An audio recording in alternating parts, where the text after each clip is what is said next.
Okay. I think we're good, right?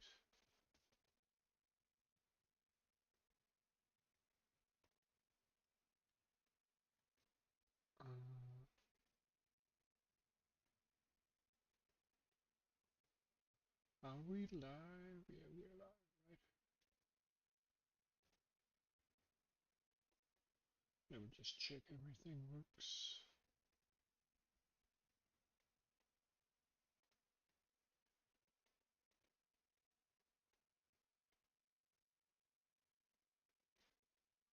No, no, no, no.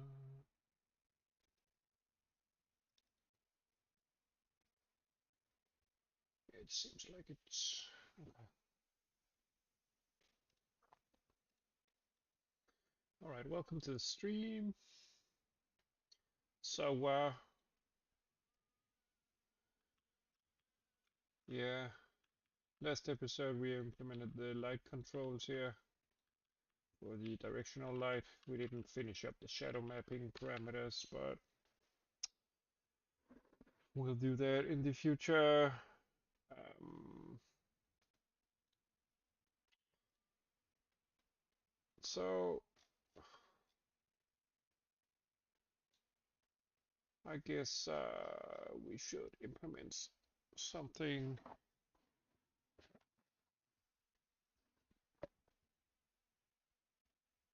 something what do you call it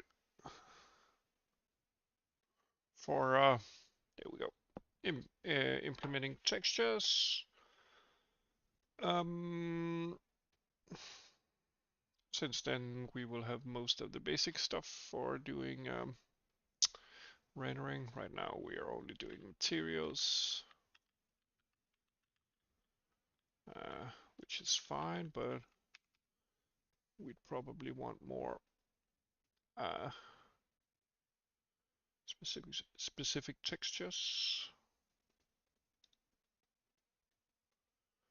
Um,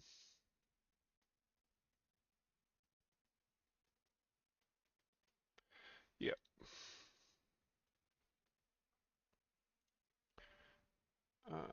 Sure, we'll update the Firefox thingy. Okay, but we will be using the DDS file format for DirectX. Microsoft has a DirectX texture toolkit. We won't be using that, but we will be using. Let's see, is it in the what folder are we in? DDS texture loader. Yeah, they have a header for Directx12, which we are going to use. So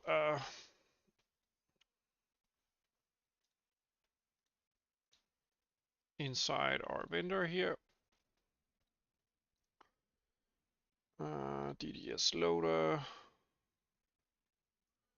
we will create a new class, ms DDS loader, and let's add that, and let's just add this, and we will of course just copy the header file here.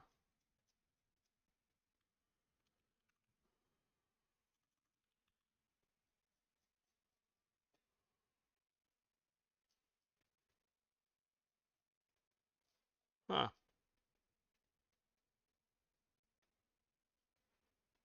C standard int should be fine.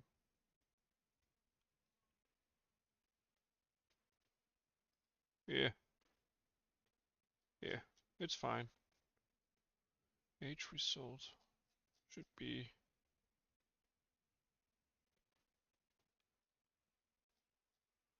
Windows H should be fine. Okay, just Visual Studio. Whining as per usual. So we have that header, and then we will copy our CPP file as well. And this will basically handle all of our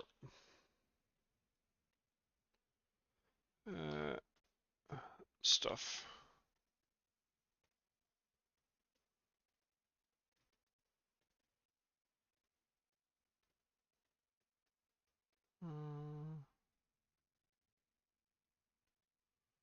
Oh, does it have?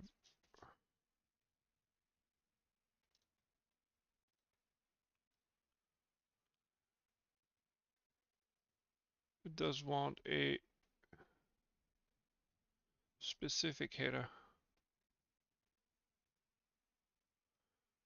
Isn't it just the one?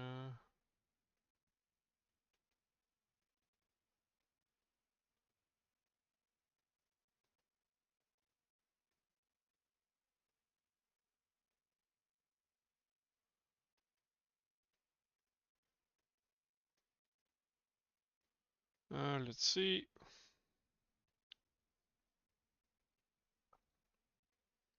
So can we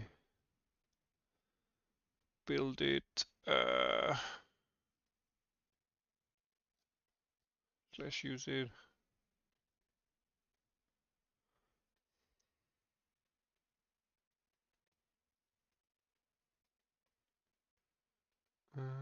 Last week.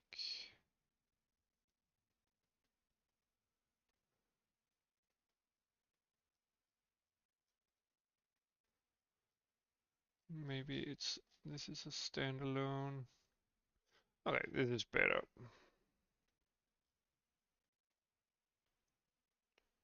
So this has the create DDX texture from file, from memory. Yeah.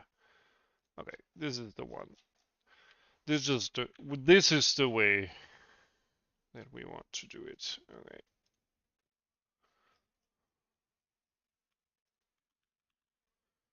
And yeah. Okay, that's better.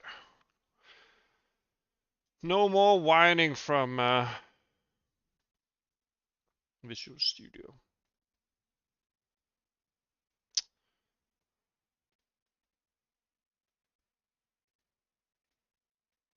Model, blah blah blah. Sprite batch, blah blah blah. Okay.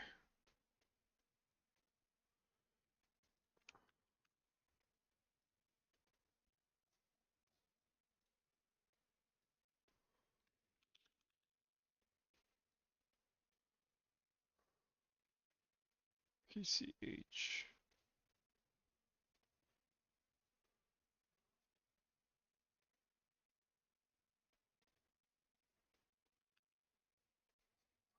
Okay, so this is actually, but my god, this turned out to be way worse than expected. Way worse.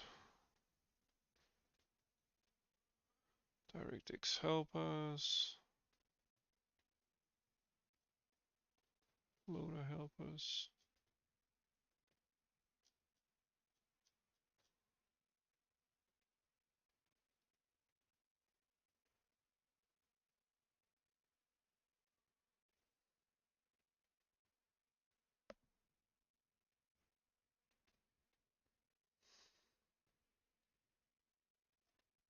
DDS.h.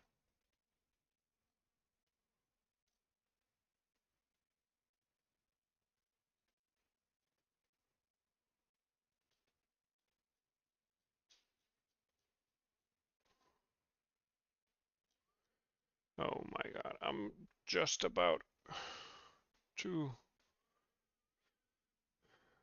actually skip this, but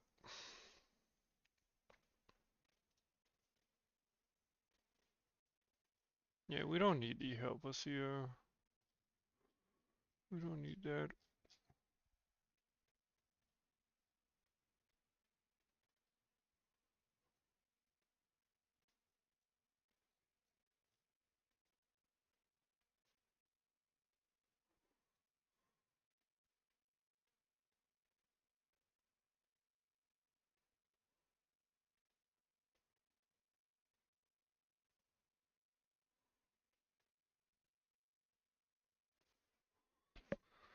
Okay, let's try cleaning up some of this.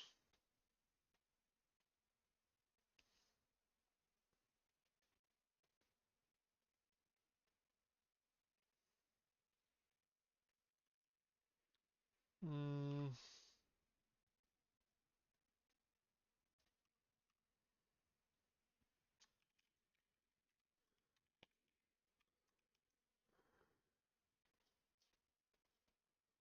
okay.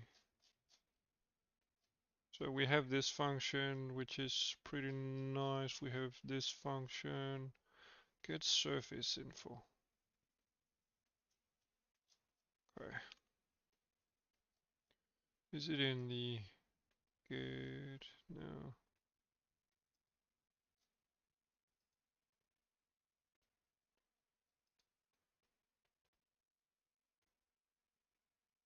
Get surface info. Loader help us.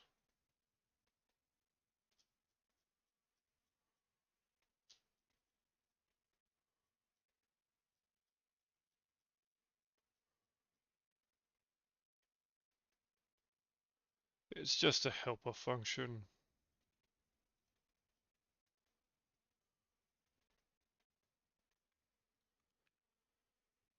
Let's see. And it's in the header.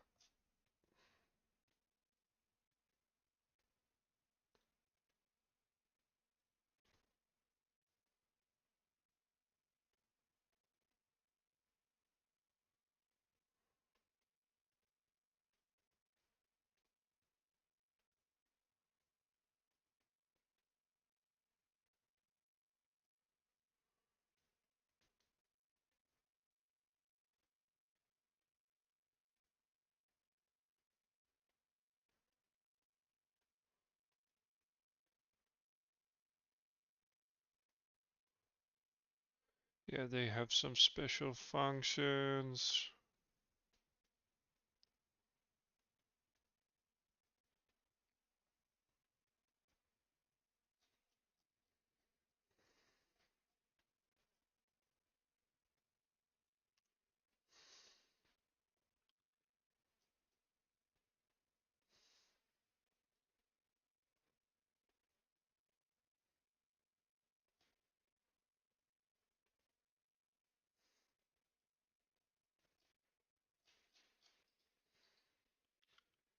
Okay, let's leave it for now.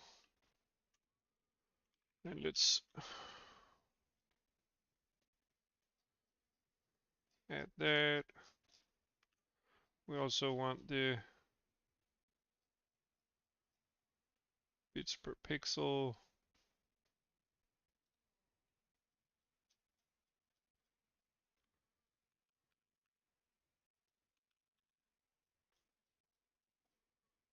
Okay. So that fixes that problem. Make. Okay, we also want that one. Maybe we just want the whole helper thingy.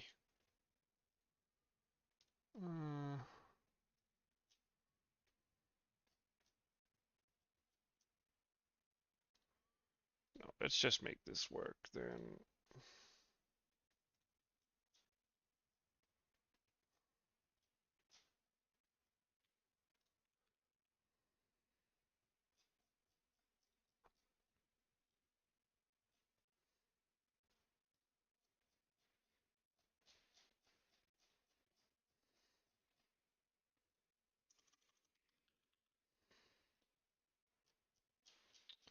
There we go, and then TDS loader flags.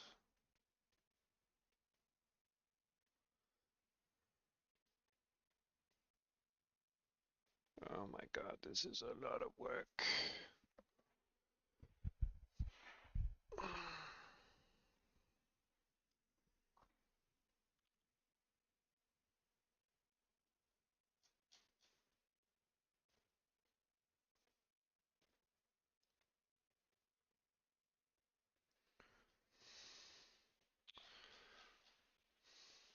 I mean, doesn't It's a standalone word. Let's see.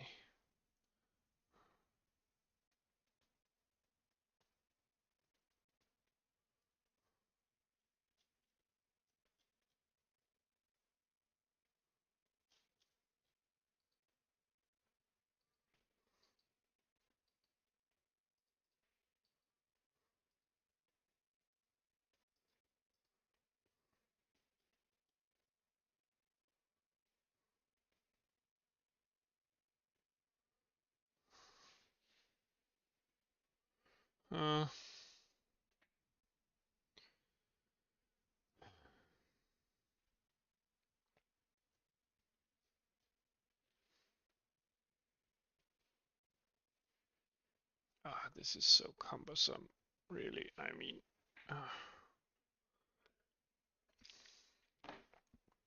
basically,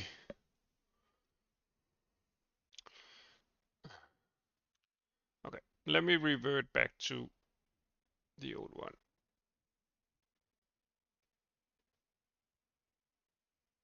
TK12, what's that?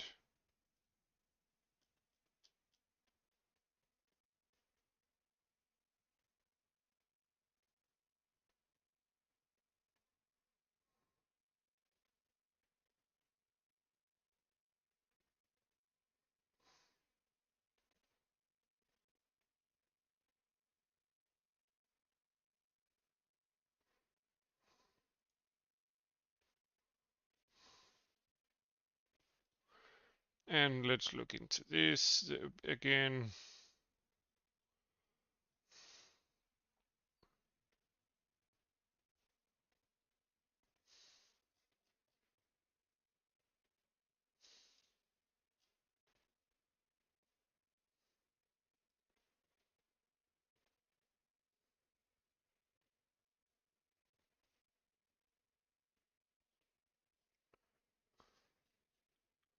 Okay, we're back to this, I think.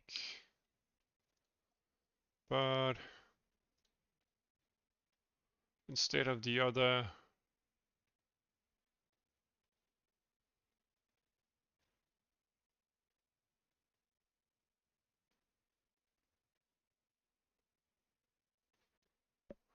we will do like this instead. This will be fine. And then let's try using this and making sure that most of it is error-free. Okay, now we only have 2 errors. And this, we can actually D3D12 heap description.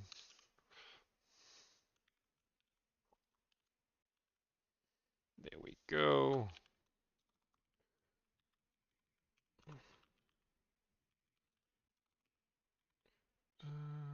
Zero. I think no, it wants heap properties.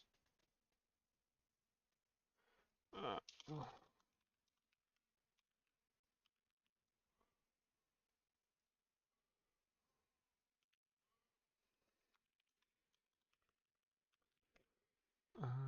Type default heap 0. We're not using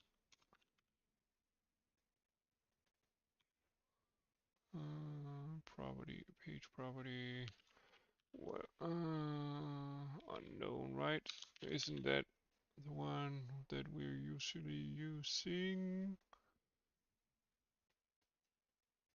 Let's see. Okay, this is way better.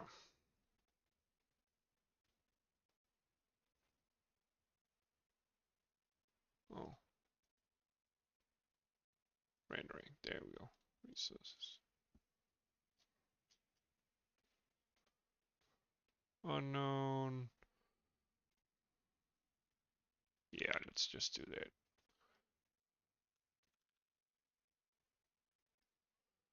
Default heap.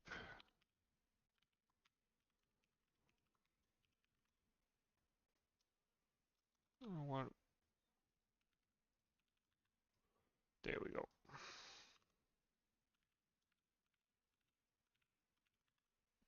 Yes, maybe it's the same error. Hello.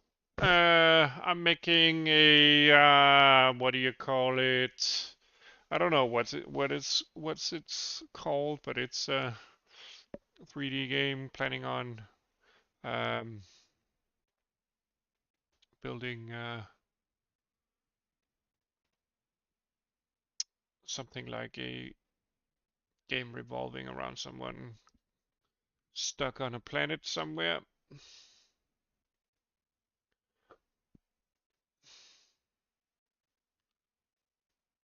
Okay, that's probably one of the functions that are defined inside one of the helper headers.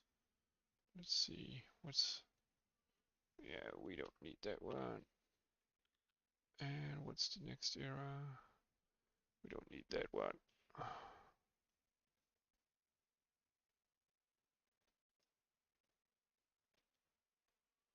Yeah, let's see. Okay, so inside that one, we need to find that function.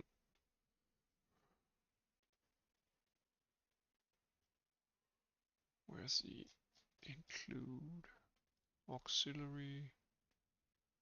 Isn't that, no, that's not it.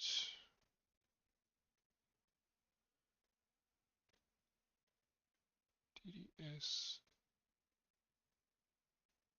Ah, there we go. Okay, we need to find that function then. The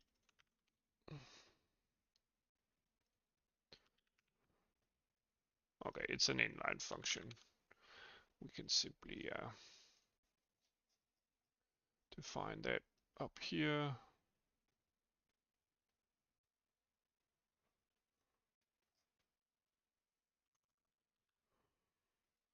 Let's delete this. There we go. Okay. So now we have imported Microsoft's DDS file loader, which is pretty great. Since we don't have to worry about interpreting different formats for our textures. And yeah.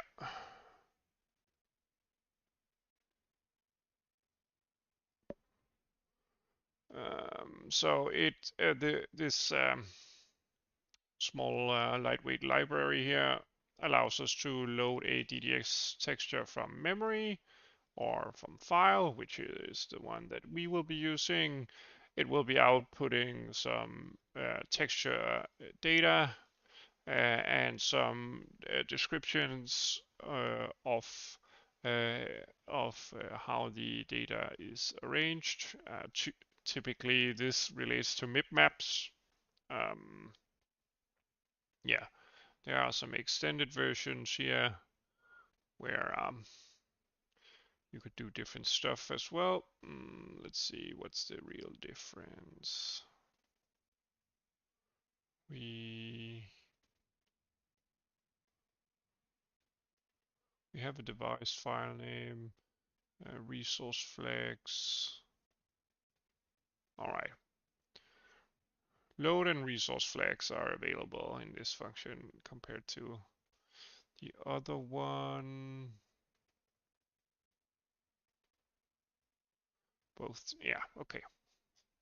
So whenever we want to load a texture, let's create a texture, whoops, for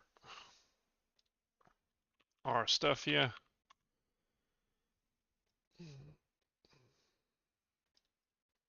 Let's do something like, hi there, YouTube.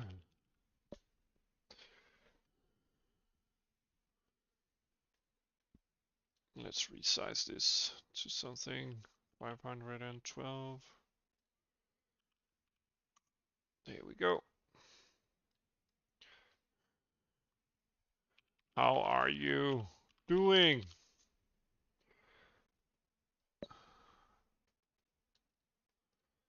Okay, this will be our bitmap.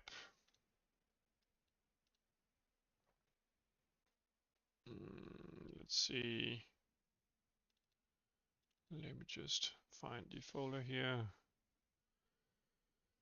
So in our application, we will actually create a textures folder and asset stuff. Assets. And this will contain our test texture, PNG, and let's do a texture tools exporter from NVIDIA here. And we will find our texture thingy. Let me just drag it in. Great stuff. We will create a texture here. And this tool allows us to select different settings for our texture. Maybe it's too small for you to read, but we can change the format. We can change the image type. As you can see, we can have normal maps and interesting stuff like that. We can set this tool to generate mipmaps for the texture, meaning mipmaps is, as you might know, something related to the texture quality from different view distances. So up close we will sample a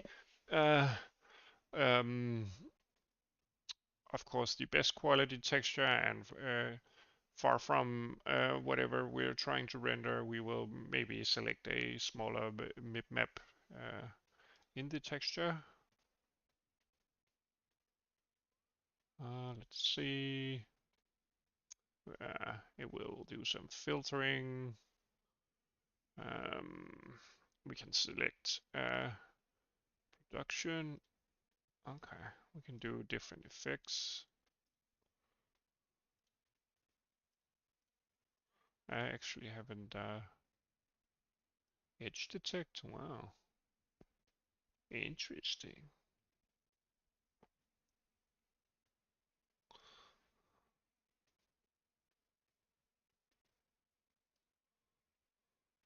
All right. Anyway,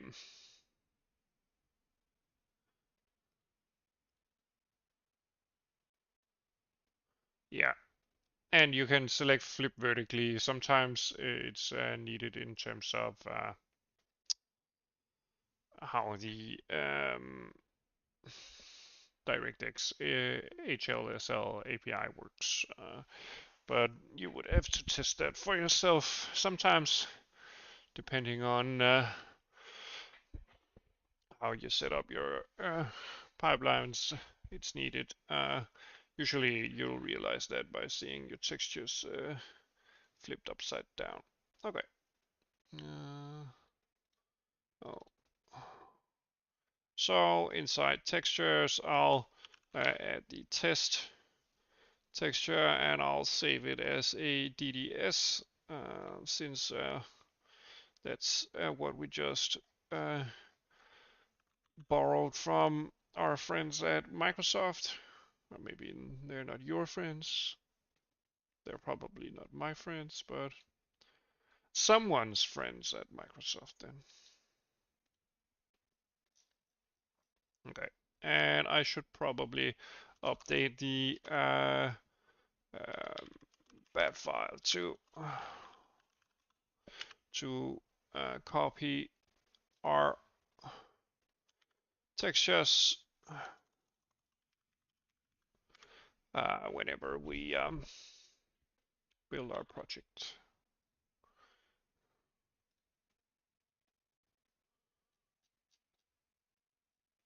Okay. So let's see what happens.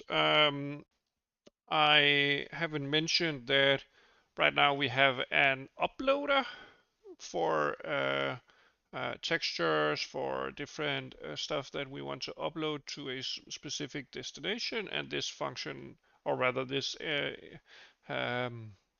system already has a function to upload texture resources.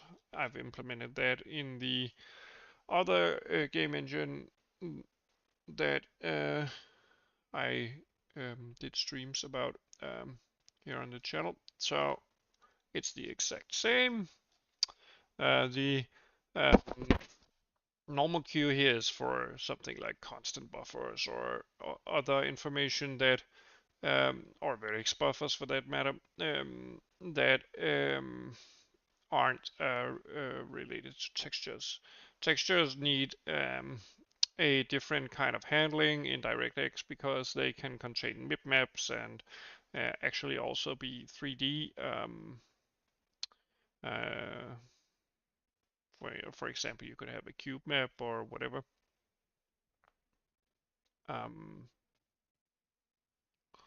Yeah. So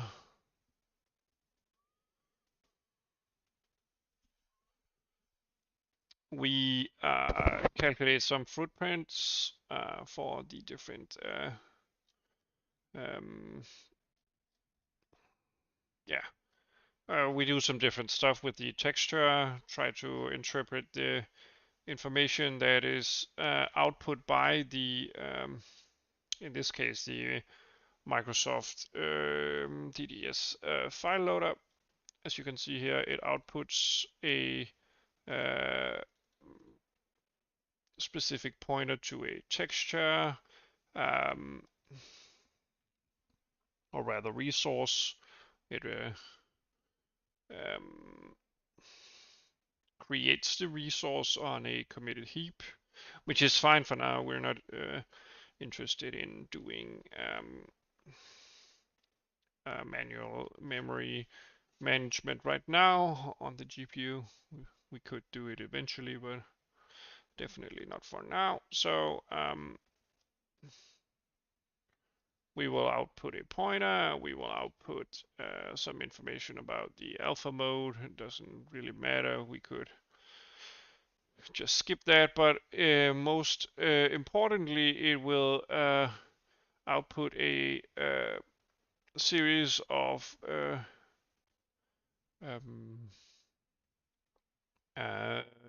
data here, and it will contain information about the sub-resources. Yeah. And this vector gets filled, and this pointer gets filled with something allocated on the heap whenever we use this interface here. So right now we won't be using the flex. So let's try it out. So inside our renderer, we will actually hard code a texture load.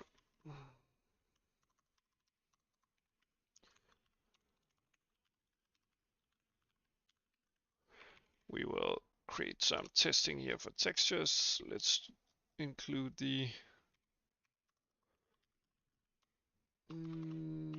so this should be up here with the library stuff. DDS file loader here. Should be fine though.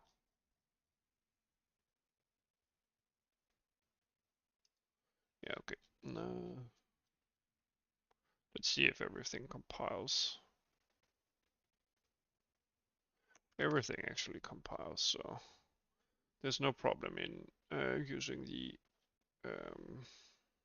vendor stuff here from Microsoft. Okay. So inside DirectX, DDS, what's the function actually called? Load DDS texture from file.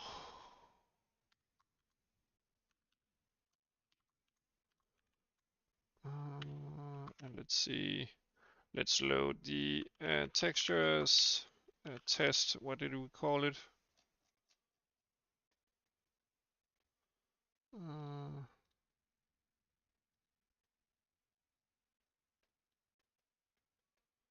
Assets, textures, test.dds. And we need to create a resource for this.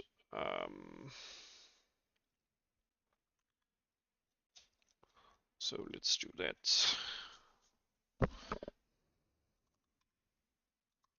Dx12 resource. Test texture.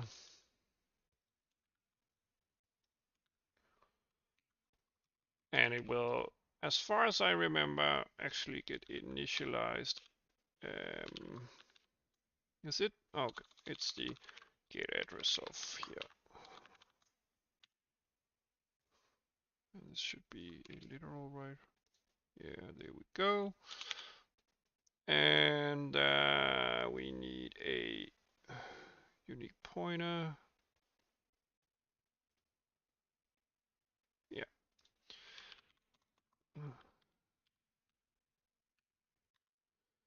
Is it uint 8?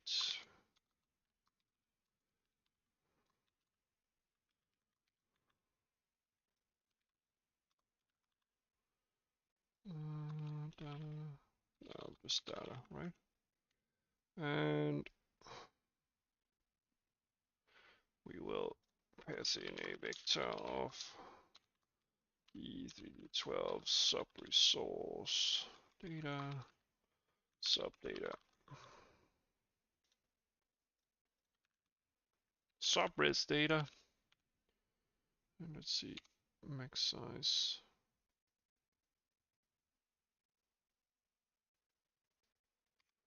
And we should be fine.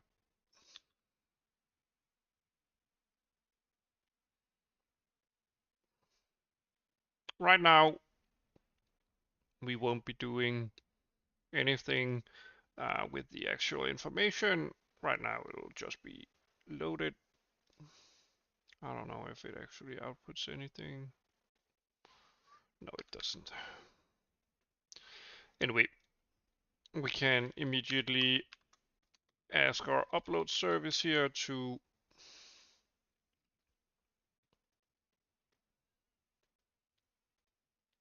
yeah, this is the reason why I didn't use this one. Okay.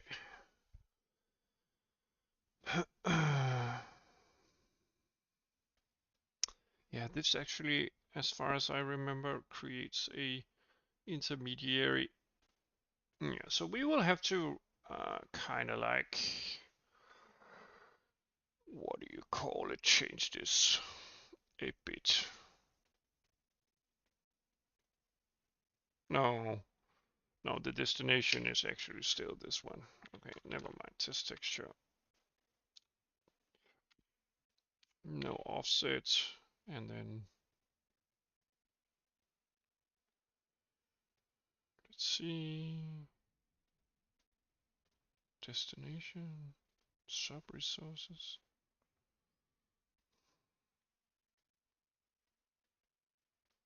Maybe this sub resource data actually. Ah, it keeps the pointer to the data, yeah.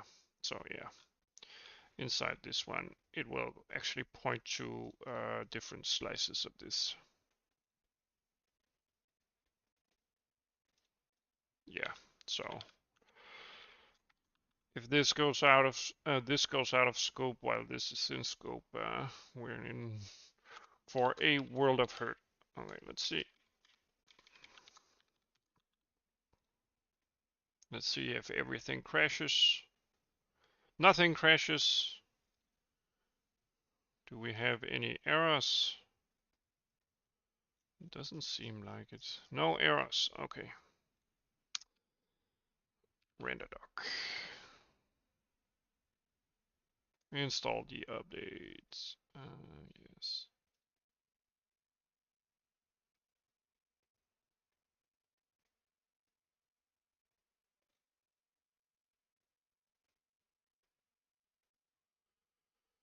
Okay, did it install or what? Yeah, it did.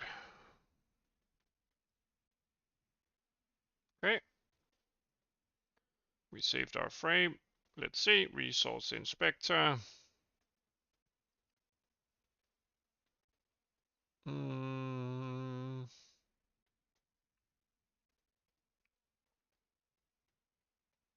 We didn't name it. We didn't name it, so I can't find it. Okay, okay, let's name it.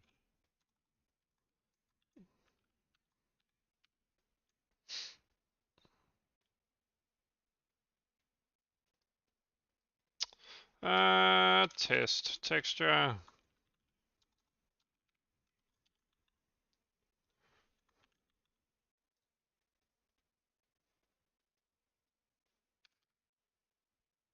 Huh?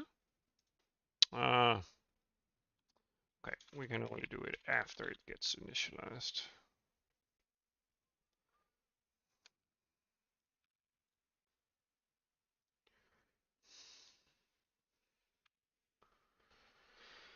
And let's see, resource inspector, test texture, view contents.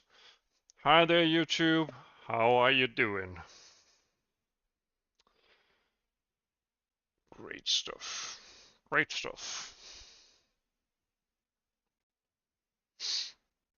And let's see, we have different MIPs. As you can see, they get more and more blurry because they are lower and lower quality.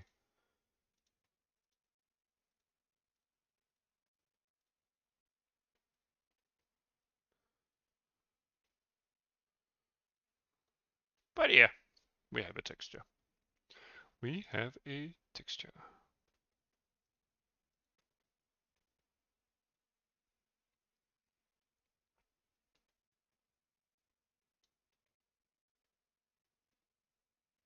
All right.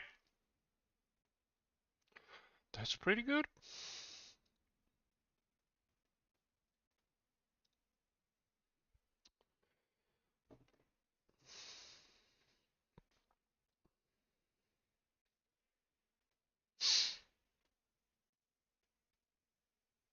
Okay.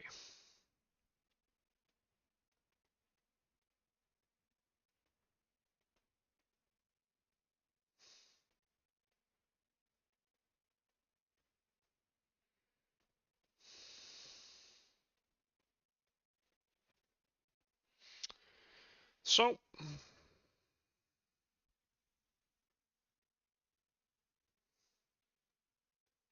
we have two things to do.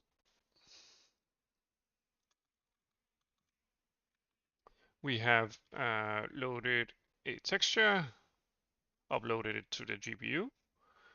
So that's pretty nice.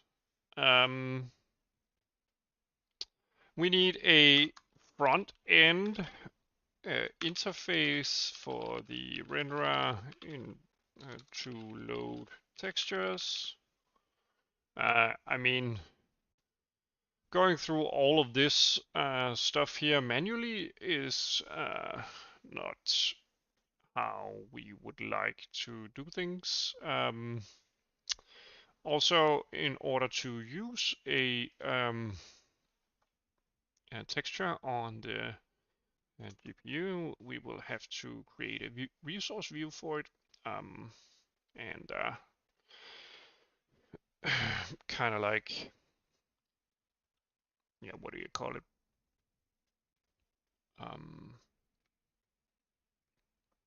Yeah, the backend needs to create resources and resource views in and bind a descriptor heap. So we need all these steps kind of like done in yeah, what do you call it, in tandem, or well, not in tandem, but more like automated. Let me just go grab something to drink. But yeah.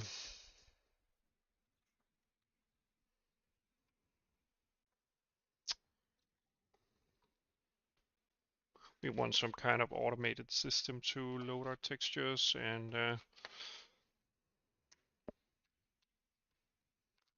it can be pretty lightweight right now.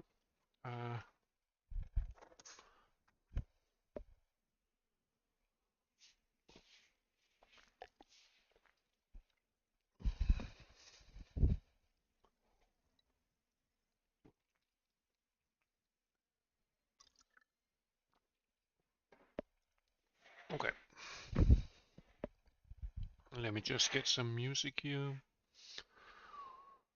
Get some music going.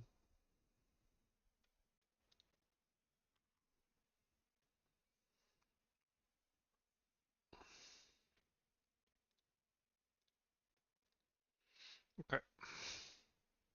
So we would like something like when we create the game here, we create the materials. We would like something like load textures.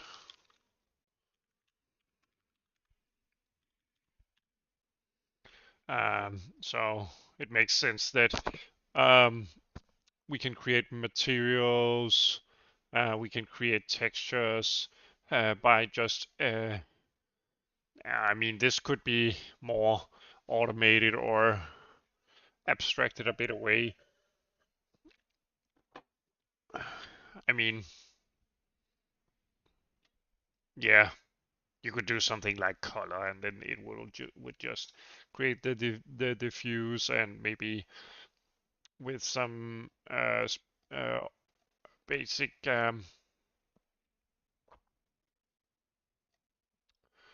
standard settings for roughness and Fresnel. I just realized that we have a zero value of roughness, and that is probably why everything is so shiny here. Uh, I mean, everything is pretty shiny here, especially when you're at the angle of the direct lights. Of course, it doesn't do any Fresnel thingy. Um, but if we turn up the roughness, we would definitely see something else, right? Yeah. So let's see. We get almost no Fresnel effect since the roughness is so high.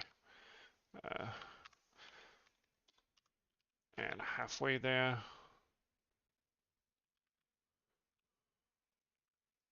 Yeah. Okay. Anyway, we'll keep our pretty shiny things here. Uh, let's just play around with this though. Purple shine.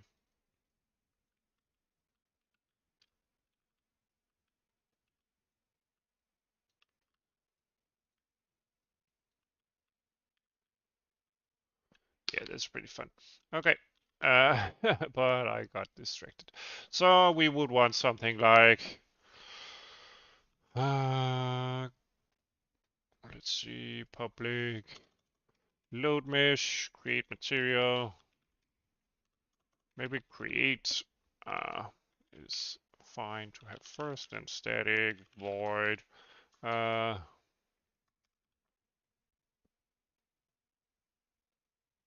yeah, maybe it should return an index of sorts. Uh, should return.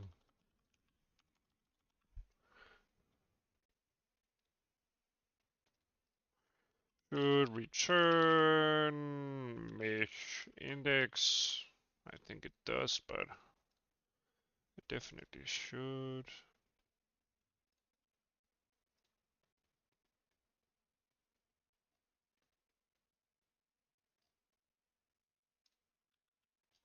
Oh, I need to finish typing, right? But yeah, it creates a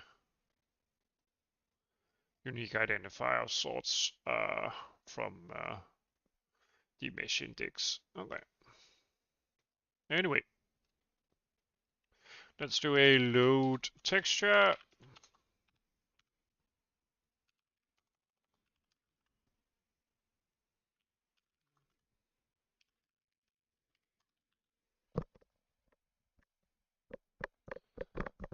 I suspect that why does it whine about that? Doesn't. Returns mesh index slash mesh.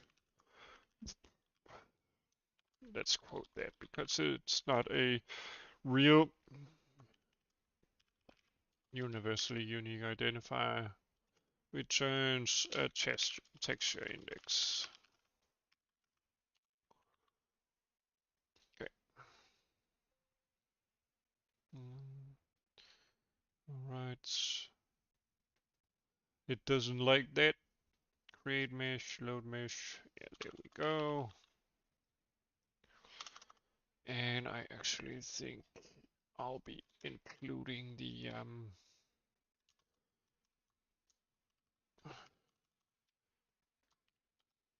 string header here just to, let's see, C++, convert char to wchar t, I think it's called, right? Isn't that the, what's the best way to do it? I never worked much with strings, so let's see, blah, blah, blah, const y char t, yeah, okay.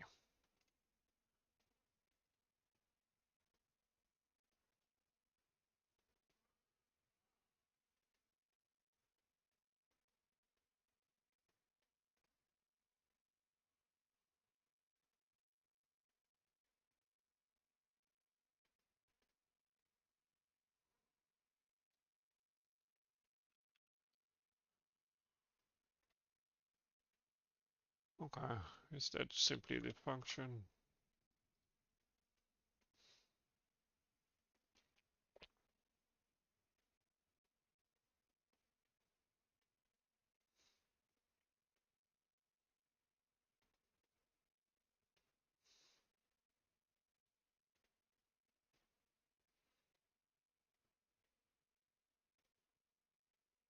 We could load it into a string object.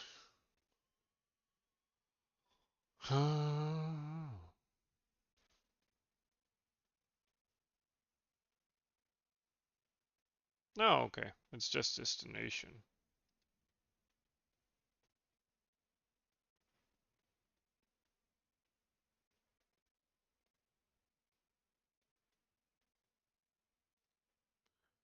Yeah.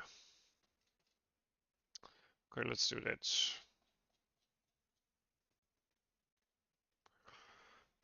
Const size t.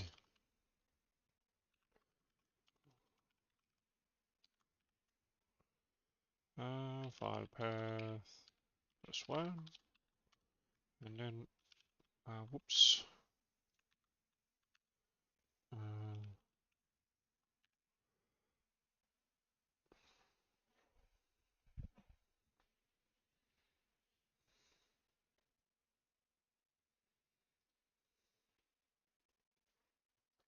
Let's do a const.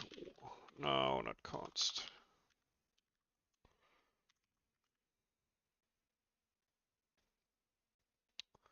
File path to wide file path 128. Should be fine, right? Destination wide file path size. Okay.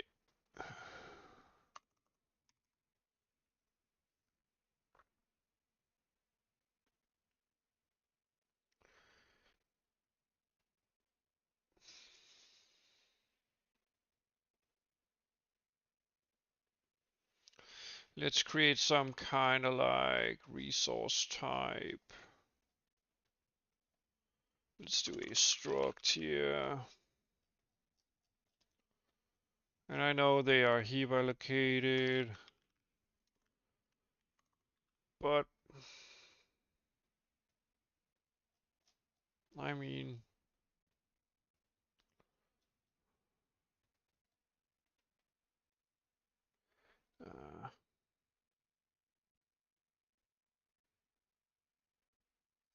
uh, well, no, we will do a oh, yeah, we will do a heap allocated string here.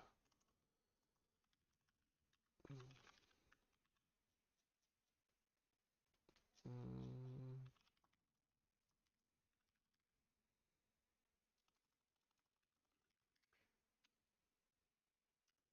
no, file path.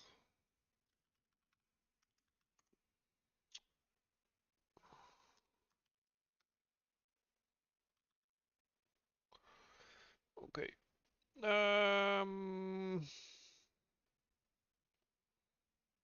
Yeah, right now this is what our vector will contain. Textures.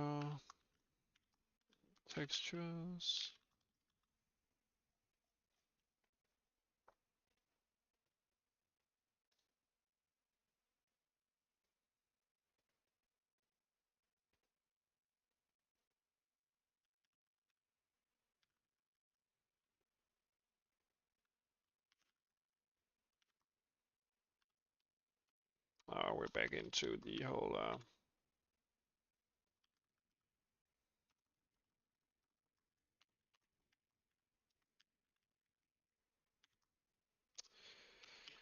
um,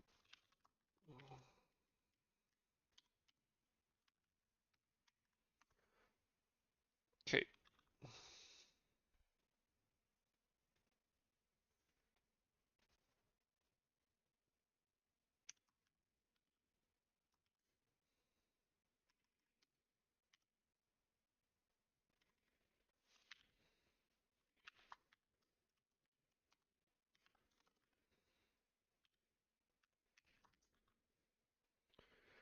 Okay, we add the texture to the texture storage, and then we need to tell our backend that we actually want to load the texture, kind of like do something like this.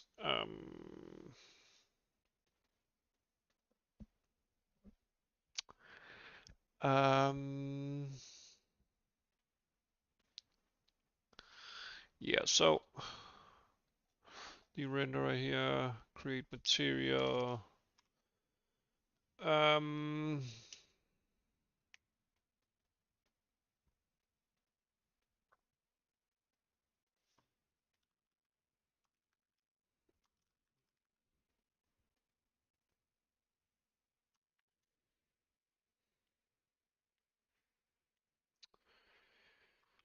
should we just, if we do something like that,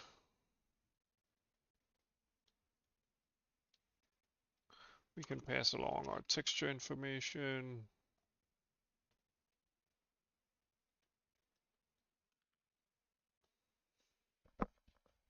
And in the backend here, we should probably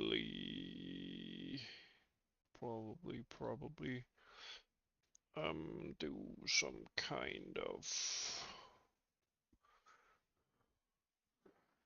system. I mean,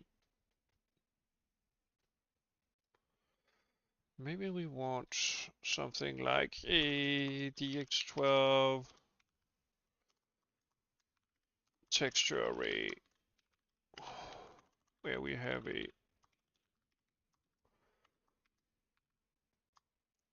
resource thing here. No, not like that. Dx12 resource, which is basically pointers, but resources, and then add something like descriptor heap range.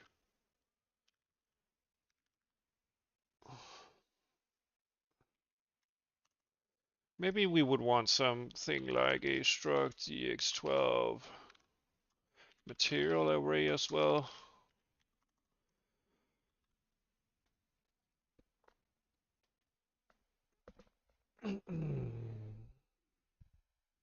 Yeah, maybe. Maybe. We could consider that. Okay, right now we'll create a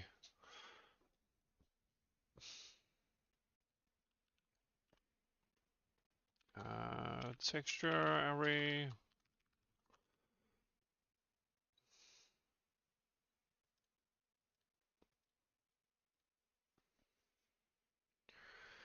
And let's see.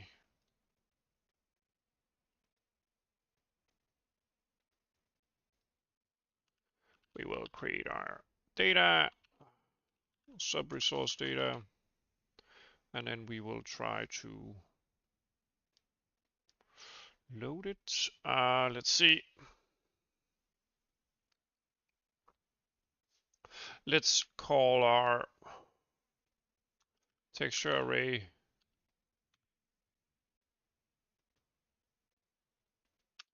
and just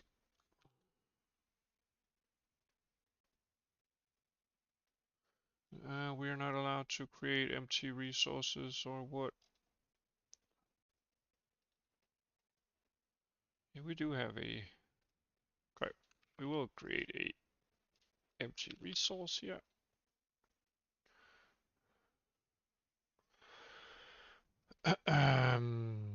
Let's just implicit instead. Okay. And then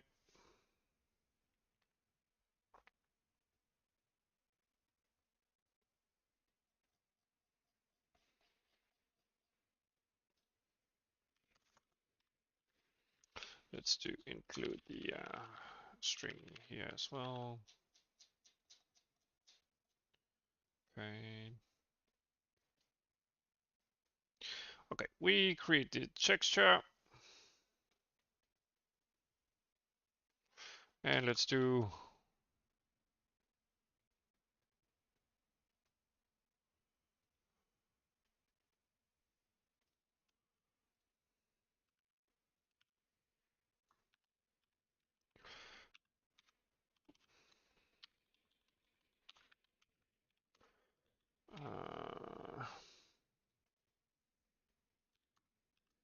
we will get the device. We will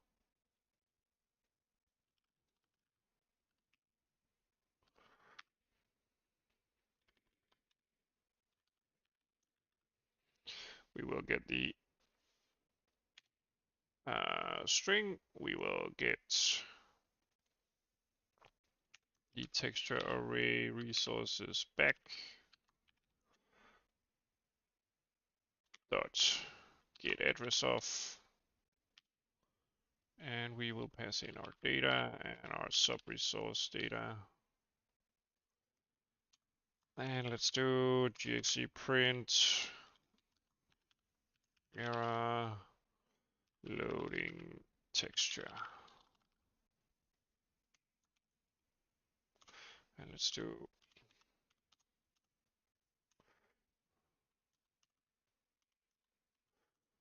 gxe print wide.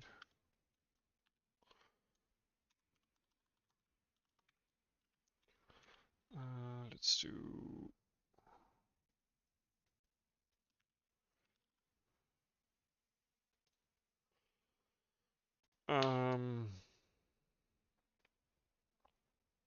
and then pop back. Okay.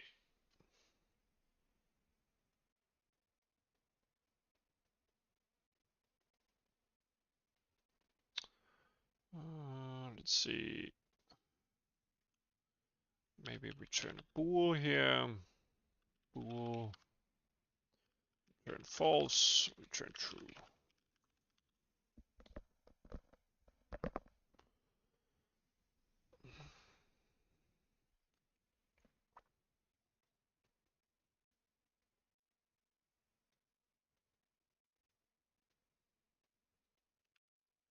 And we will queue the uploads. I think we have an upload before any upload draw data, before a draw. Yeah, we do.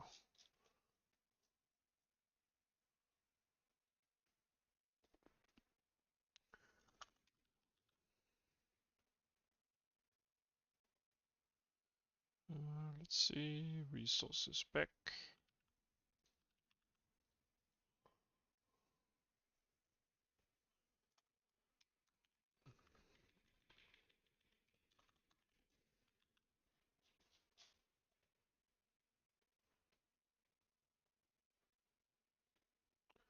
Yeah, create resource.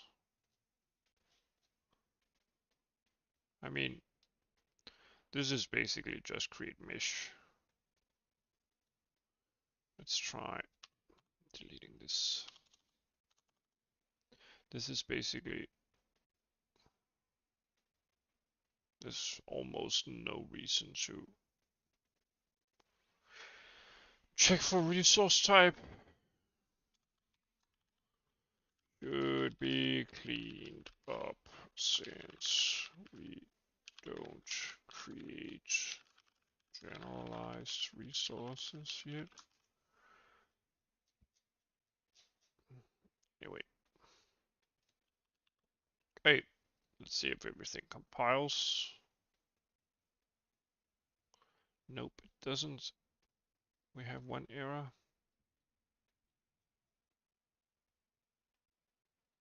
Ah, okay.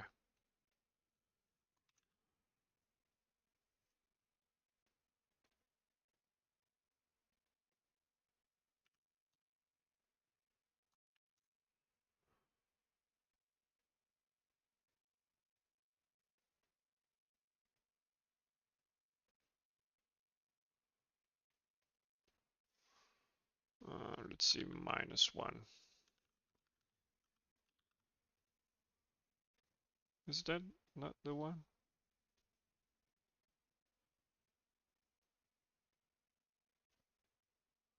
Uh,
uh,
Let's see, size T.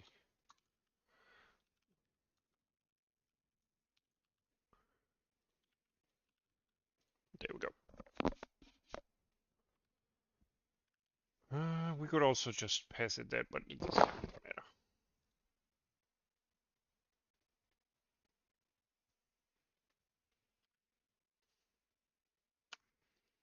Okay, let's try.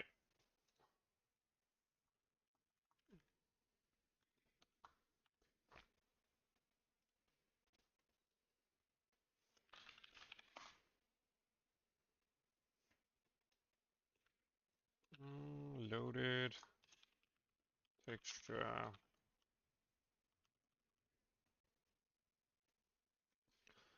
Let's see. It needs to be new line, yeah.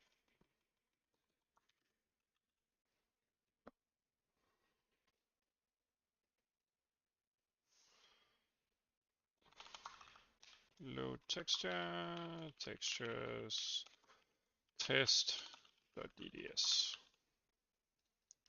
Okay.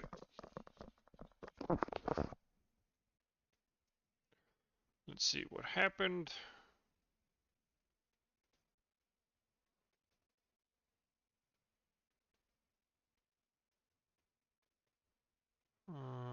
Where should it happen? Shaders.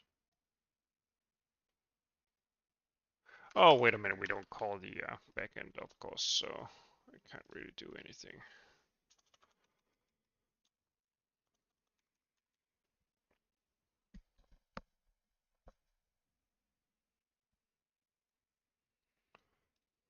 Actually, I think this should be.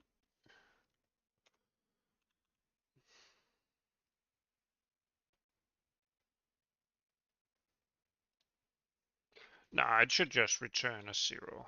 It's fine. Null texture, or what do we call it? Let's see. Instance, backend. Create texture with the W file path.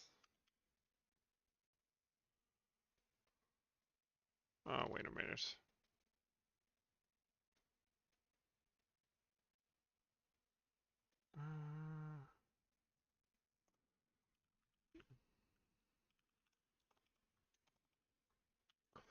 Text.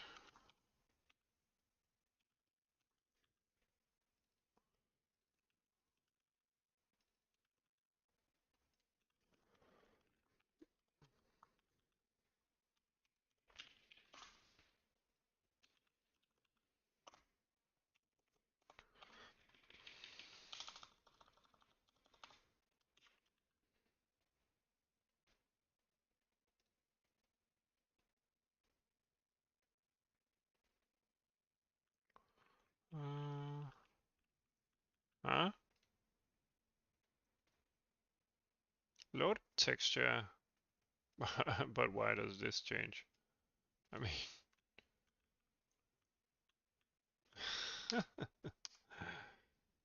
how on earth did that change anything?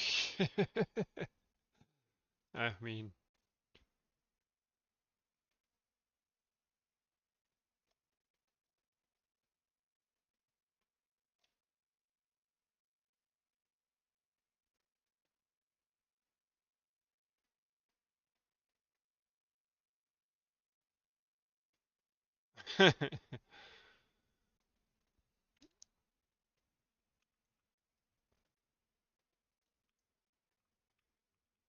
looks pretty cool, but um, yeah, something. So if we don't do this,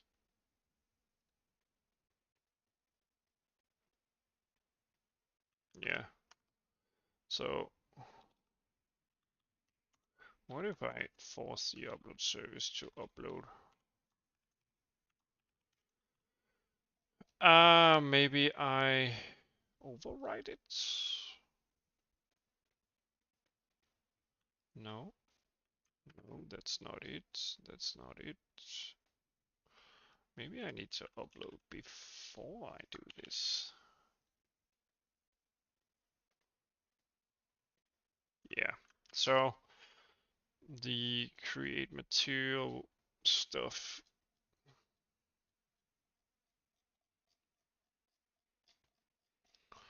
actually ends up kind of like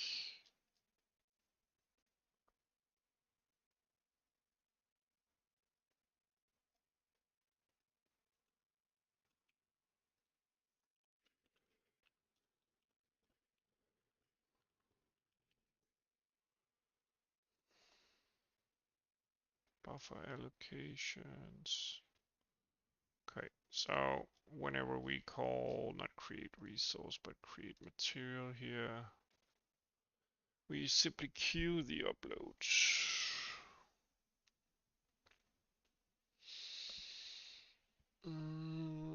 Okay. Well, that makes sense. Then,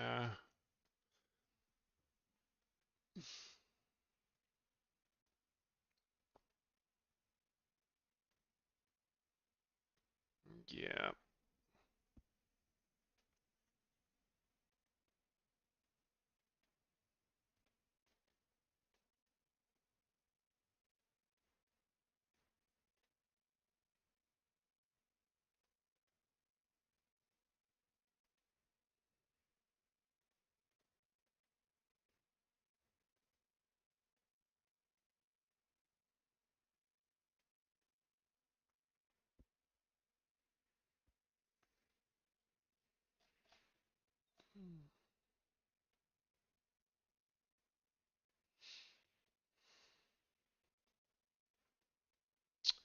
Okay.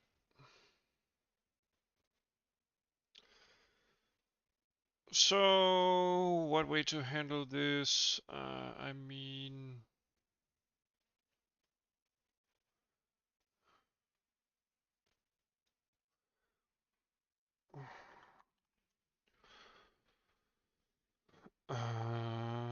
total bytes.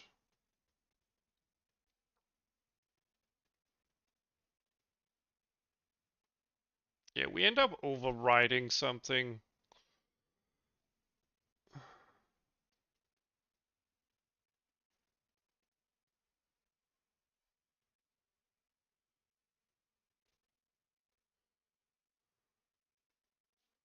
Yeah. It's like,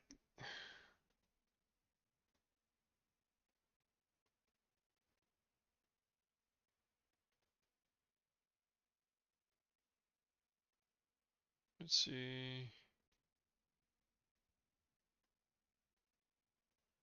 Copy destination.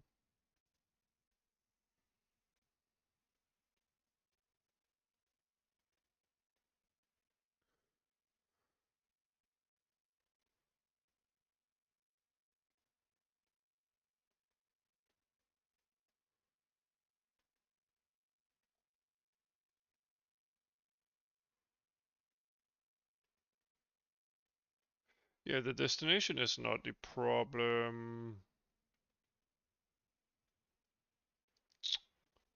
Copy location, it's maybe, isn't it?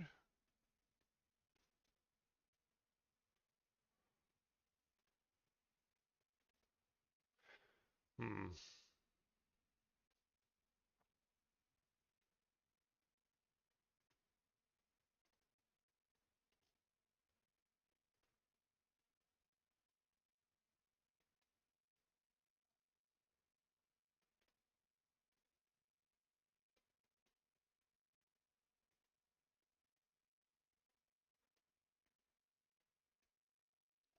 Yeah, I'm unsure whether, or rather, how these functions interact. So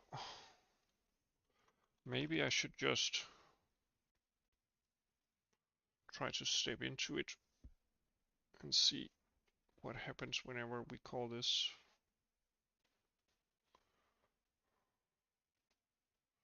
Okay, so This has a buffer size and it has a write head of 160 bytes.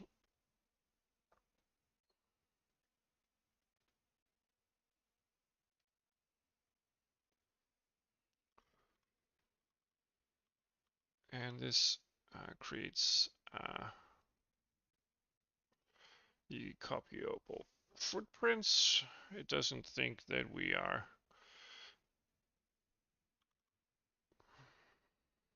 Yeah, we should start at the end. Let's see. And then we map our range to a pointer.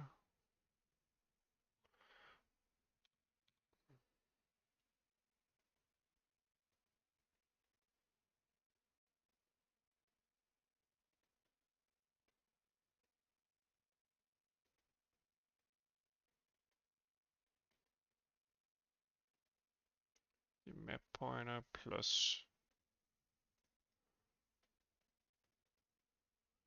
some offset. So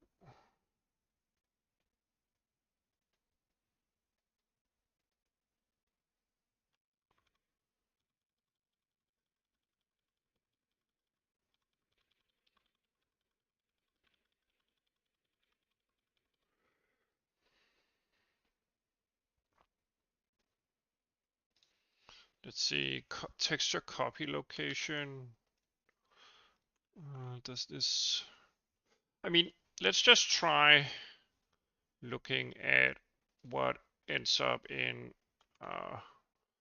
the render doc texture here because oh, I of course need to name it. Okay, so here loaded texture, blah blah blah.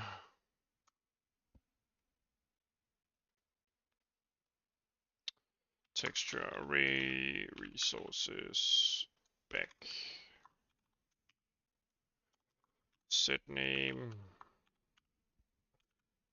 texture array.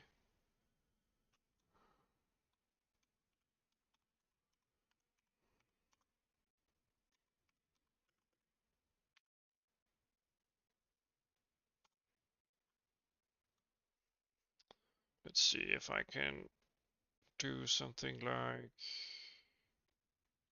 texture array resources size -1. Let's see. This might not work. Let's remove the breakpoint. And let's see, in render doc, our texture should be not correctly loaded, but I'm unsure. Texture array. Well, it does get loaded correctly, so we're probably just overriding the buffer. Let's see, material buffer, view contents. It should be a, what do you call it? Rendering types, material properties. Right. Okay. Float 4, float 3, float.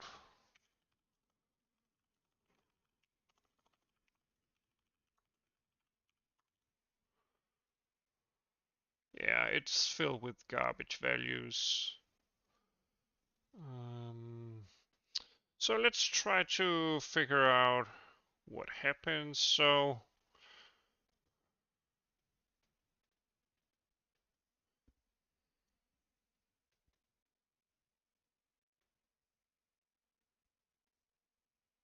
yeah, we queue the upload.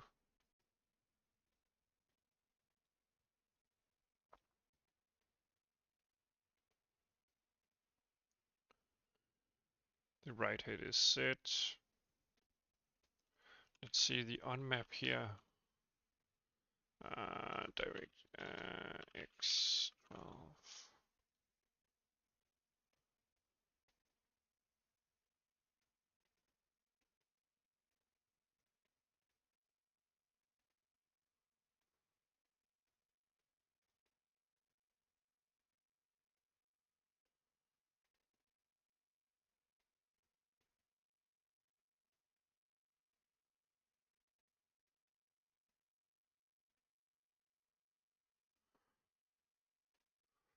Only made for tooling. Well, we could on map put the range here, but it will probably not matter too much.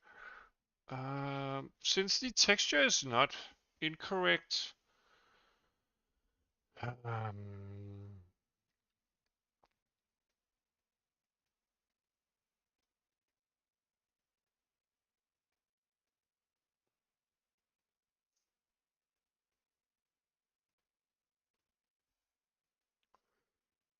uh, maybe we need to increase the right hand here. We don't. Maybe that's the bug.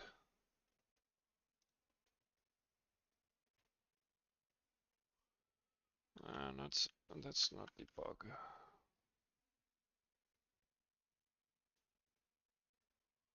And it forces an upload. But definitely need to increase the right here. What happens if we don't do that?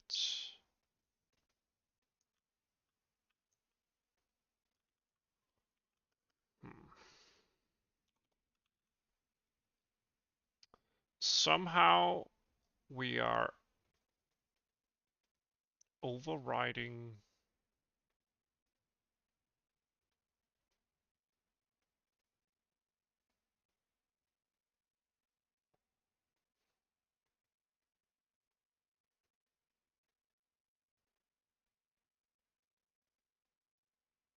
sub-resource.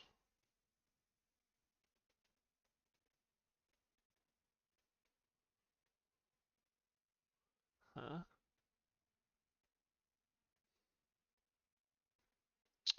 So our application does create material.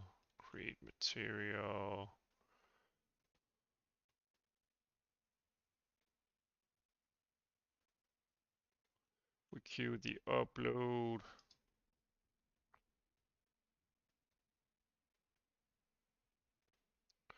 With our linear buffer here.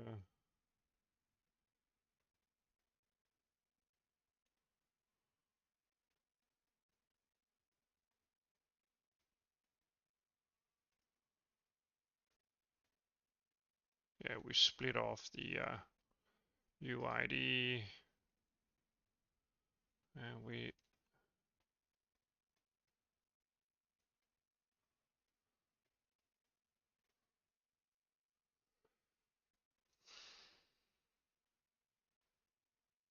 map the pointer.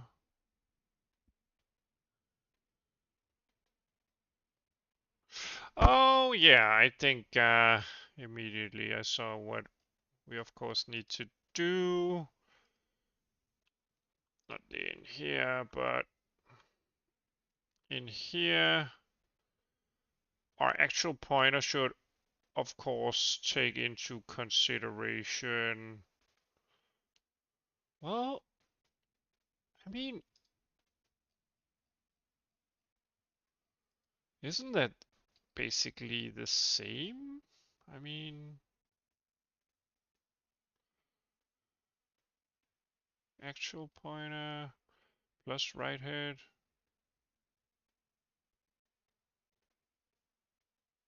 How come is that even logical? It seems to be working, so, but how come is that logical?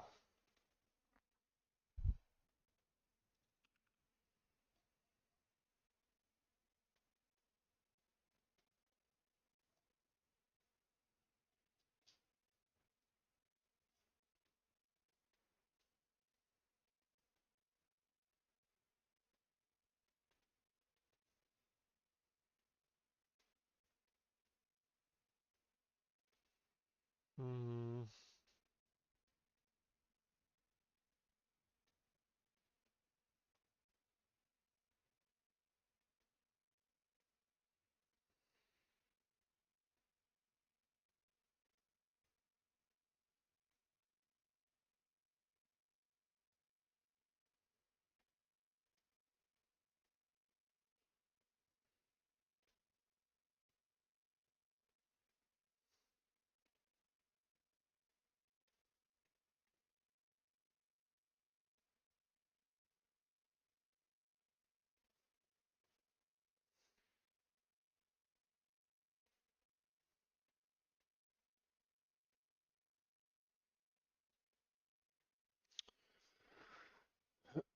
Uh,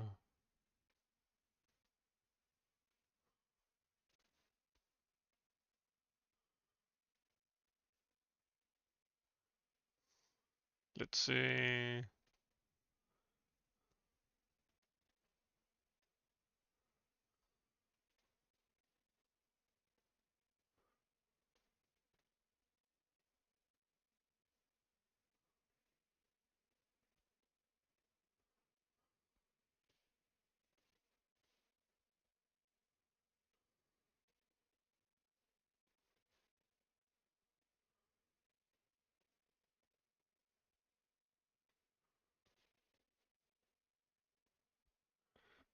Let's see. So,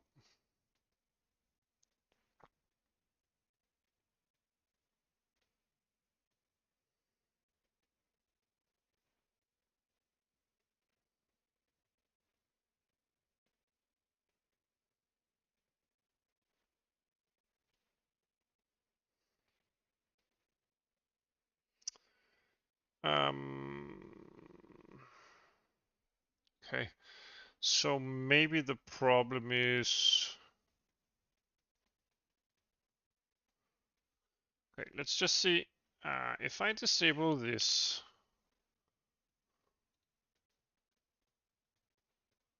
and inside my uploader linear here, we don't add the right head. Will it just overwrite every material then? Yeah. Okay, so without the right head added to the actual pointer, even though, yeah, so the range doesn't really affect uh, where we write to. The actual pointer is at the start of the buffer, it seems. Okay. Would that make sense? A optional read range. Oh, read range, not write range.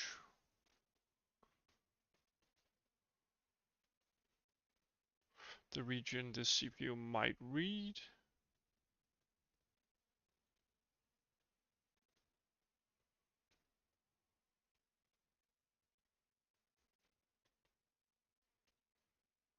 Oh, okay.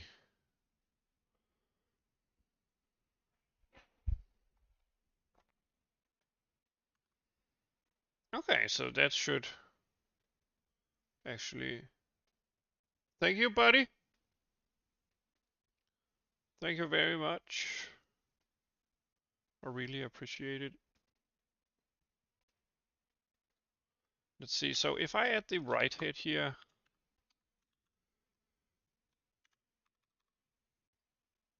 we should be back in business. Yeah, there we go. Everything works. Okay, I didn't know that about the map call.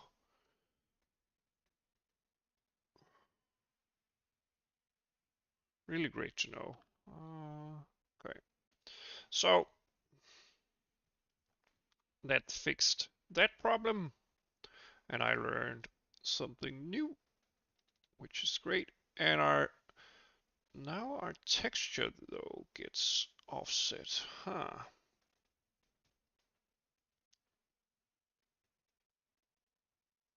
Yeah. Okay. So we're not done, but at least we in our upload system we didn't overwrite any information. Okay. I suspect that this uh, pointer here should be offset. Let's see, pointer right, shouldn't it?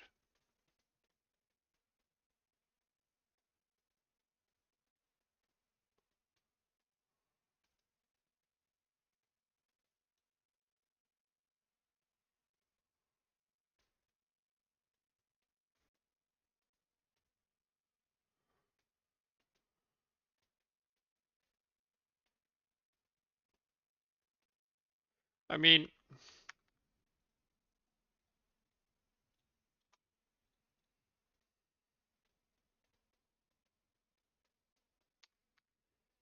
this should still be plus because, and we shouldn't necessarily do that. Also inside this, yeah, we only upload if,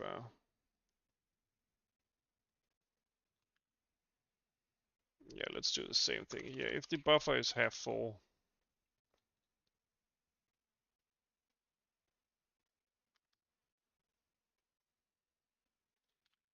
let's see, render doc. This doesn't change anything, but I just want to make sure that everything is running. Yeah, we definitely have garbage data in the start of the texture now. So I'm suspecting that we're reading from the wrong part of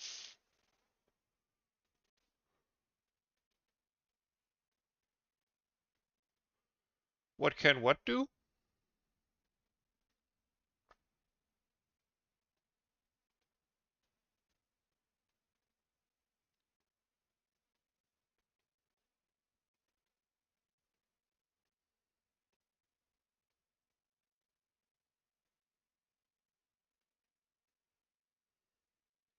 Texture copy location.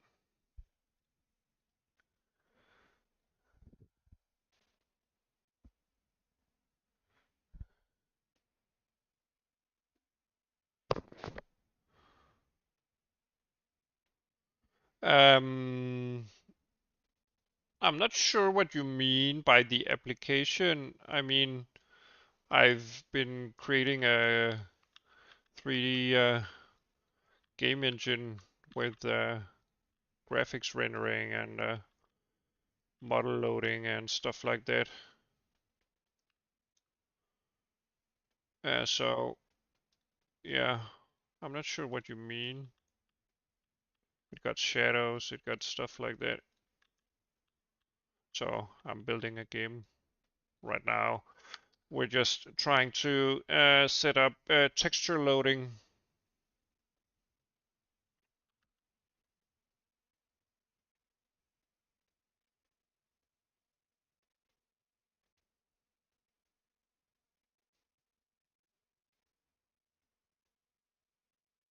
Oh, okay. I'm happy that I actually answered your question then. Um,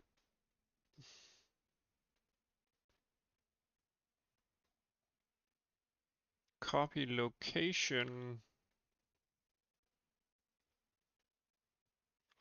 source.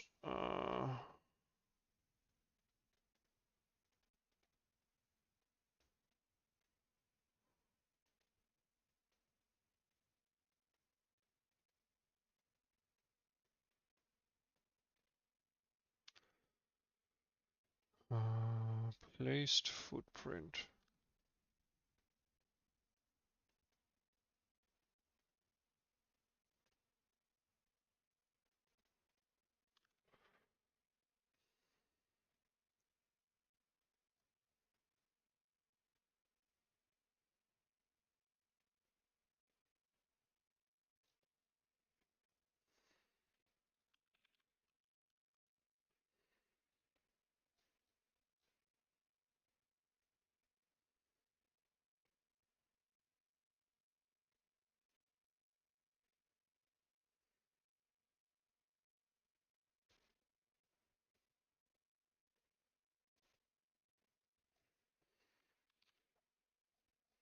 Do we actually change the no. So the problem is that we end up getting a bit of garbage by introducing the right head. If we don't introduce the right head, we overwrite the what do you call it?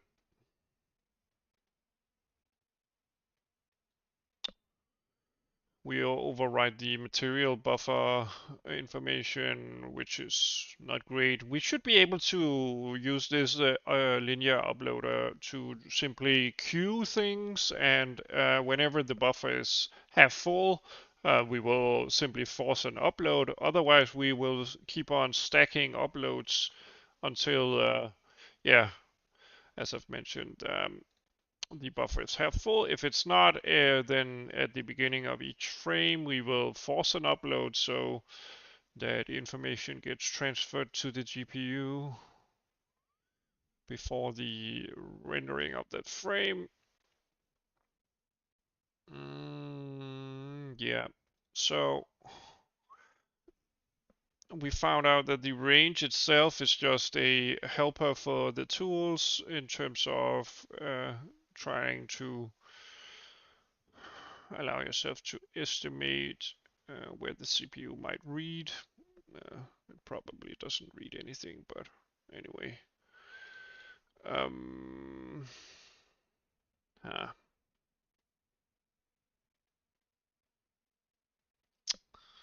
so we add the right head. We use the actual pointer here.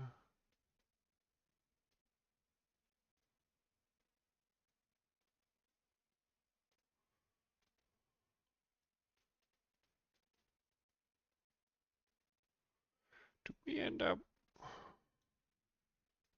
Is it a problem that hmm, maybe we?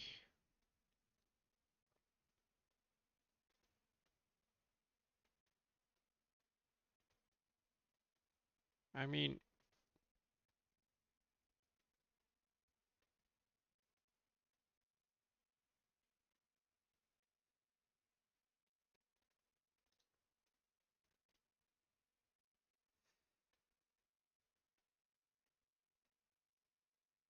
texture type, placed footprint.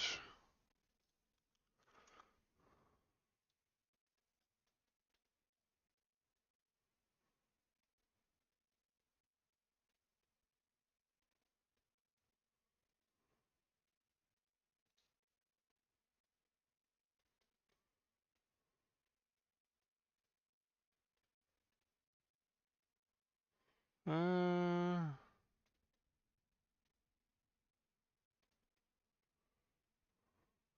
ah, do we need to update the placed footprints?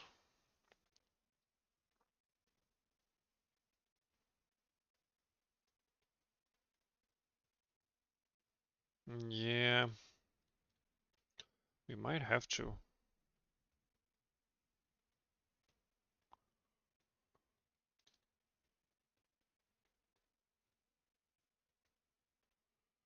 Let's see, layouts.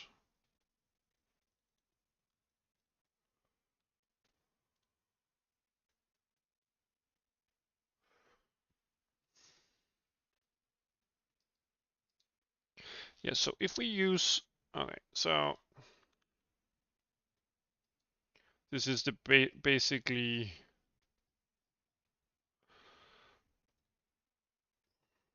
okay.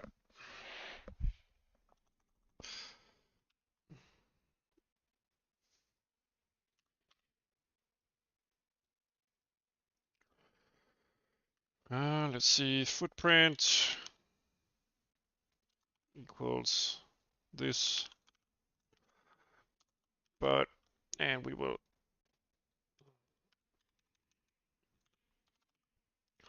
offset plus equals the right head. Let's try that. Let's see what happens. Okay, we have a problem somewhere. Definitely doesn't work.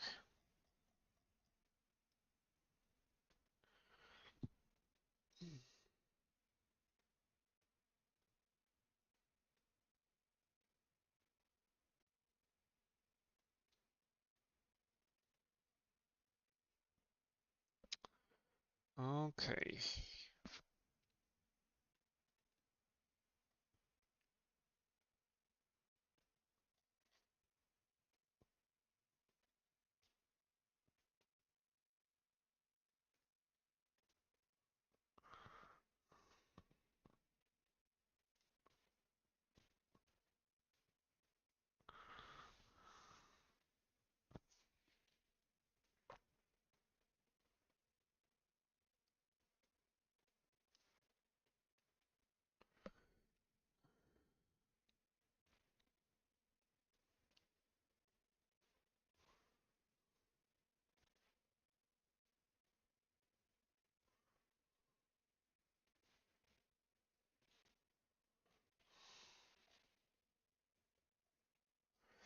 Yeah.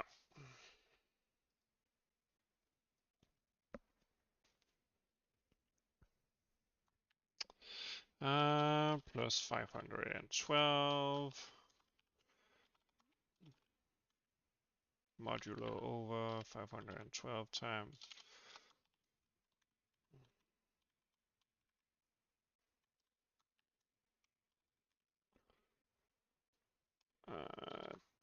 times 512, I think. Right.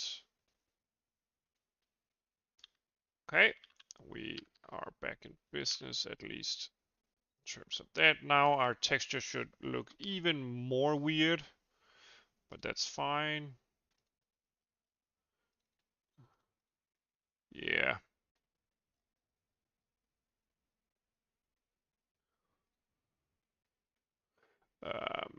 That's fine.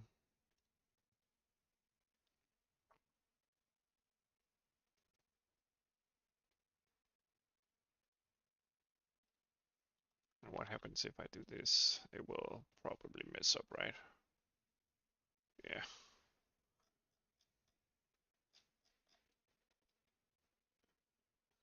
Let's see.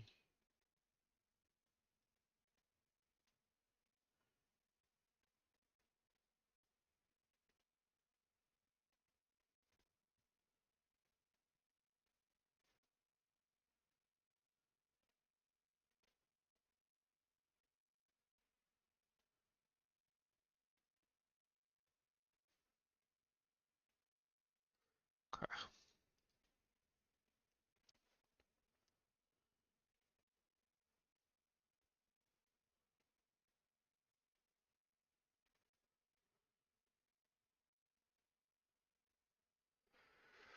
Yeah.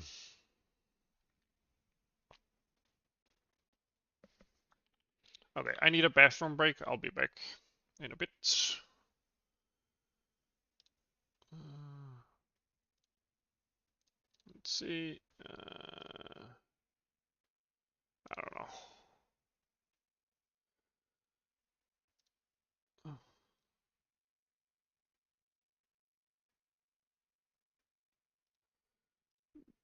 Be right back. I think this one. Okay, be right back.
let's see. So I've been messing around with this. So this doesn't really help. I tried specifying an offset here.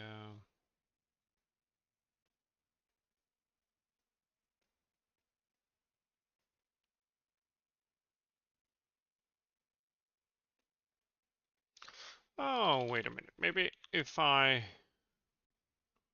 do like this and then do like this, we don't need to add it twice. Maybe that's the problem. Yeah, so textures are aligned in 512 bytes. Yeah, as you can see, we do not end up with the correct first MIP level. We're still, I think we're missing about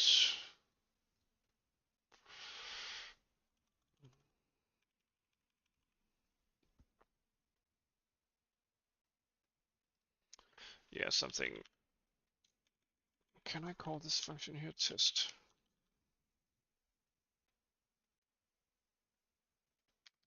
Yeah, so let's try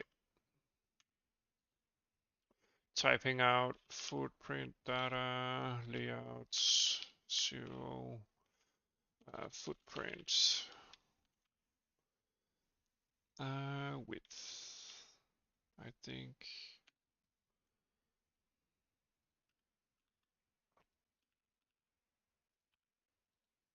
the format height.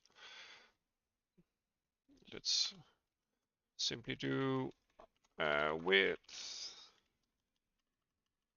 height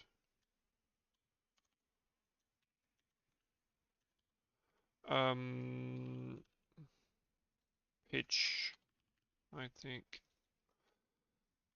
row pitch here. Okay, let's do it and dump it into a text file for our thingy here.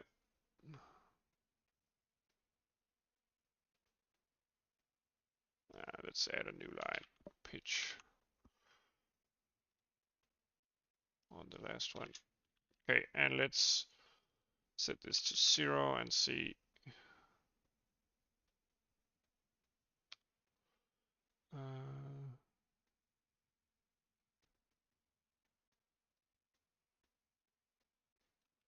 Okay, this doesn't change. It's still the same.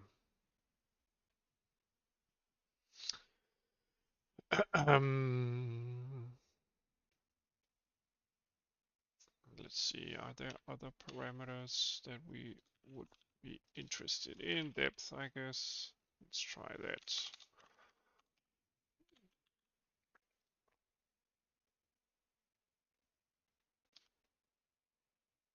It's just 1. It will keep on being 1. Format height, width, row pitch. Yeah, it doesn't matter.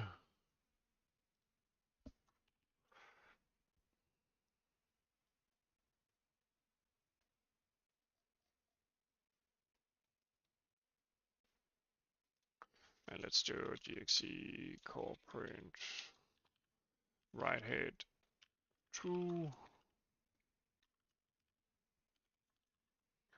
just for good measure.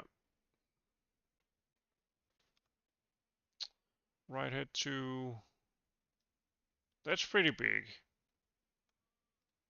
I'm not sure it's supposed to be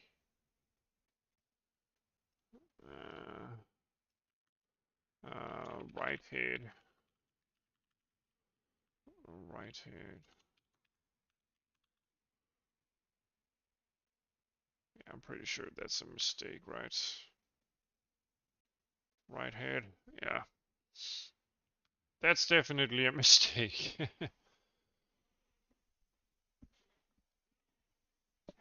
Okay.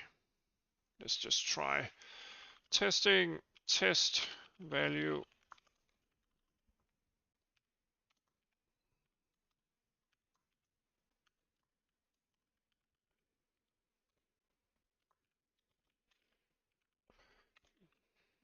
Okay, let's see how many times that actually divides. Okay, end up in. Oh yeah, it's the remainder, of course. I'm doing this wrong.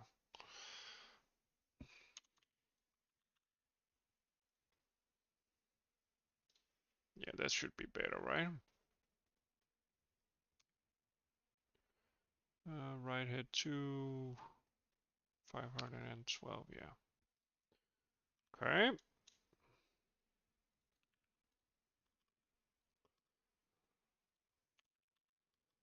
Yeah, we probably end up running out of buffer space.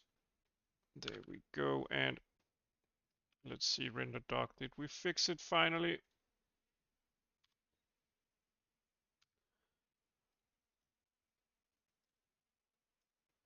Oh my god, we did.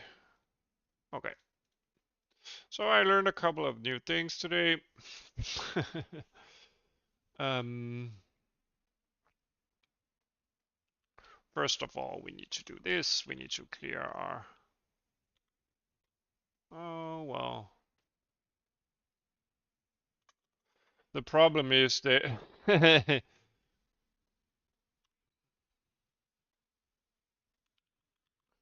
if we do that, then we need to create a new. Yeah, we need to redo this because we don't need a new right head then.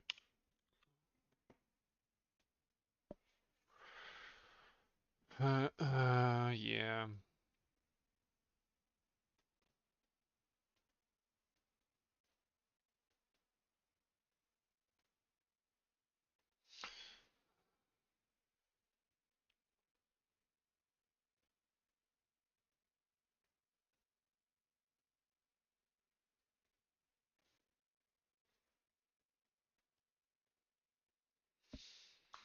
Okay. So this resets the should work, not sure. Should probably test in the future.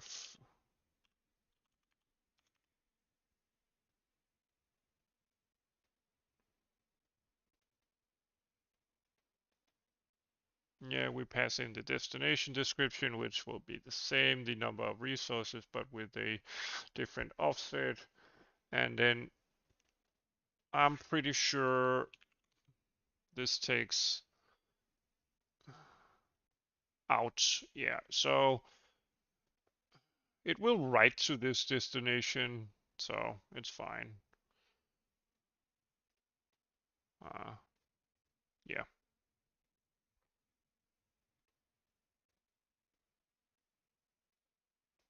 that's fine. It will just overwrite the old data.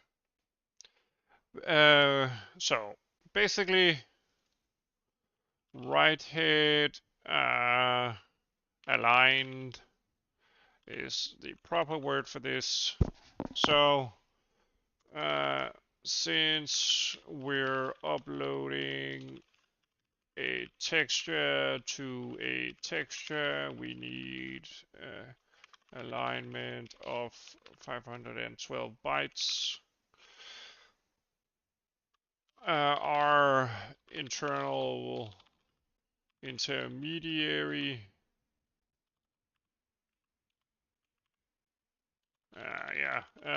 our internal upload heap buffer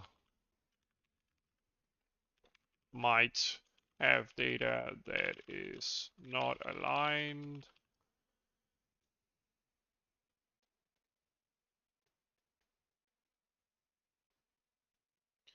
Let's see, right head aligned actually here.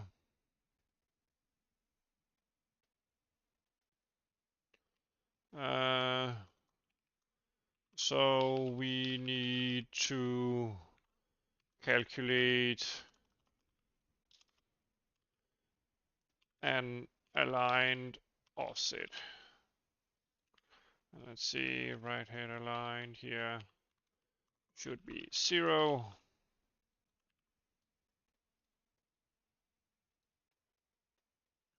And we will simply update the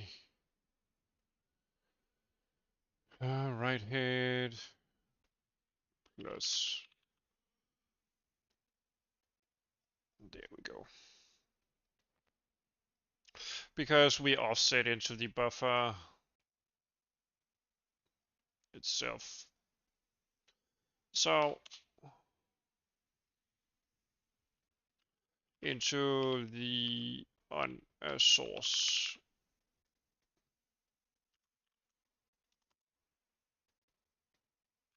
slash upload heap buffer. So we try to upload the what do you call it? Textures. We calculate the right head in alignment of 512 bytes. We get some copyable footprints and maybe total bytes actually contains that. Let's see, total bytes. Does it include the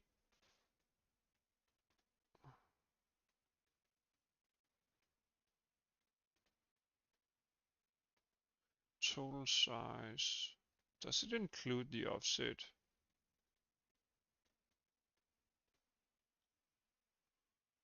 No, I don't think so.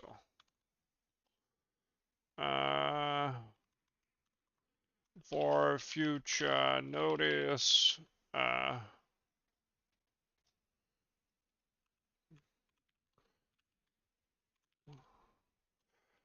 might return and offset it and a total byte value that includes the offset, although probably not.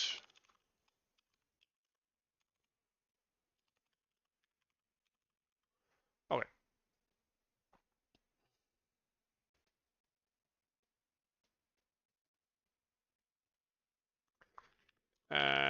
If it does,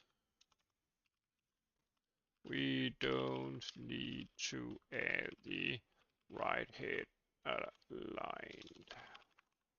Yeah. Let's just remove this. We did fine by implementing. Hi there.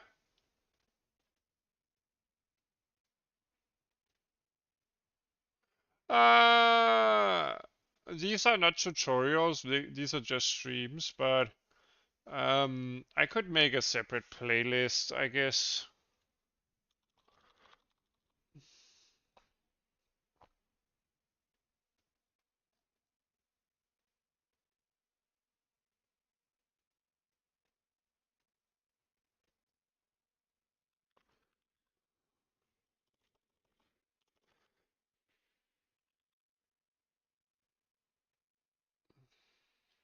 Yeah, and since the offset gets added to the pointer here,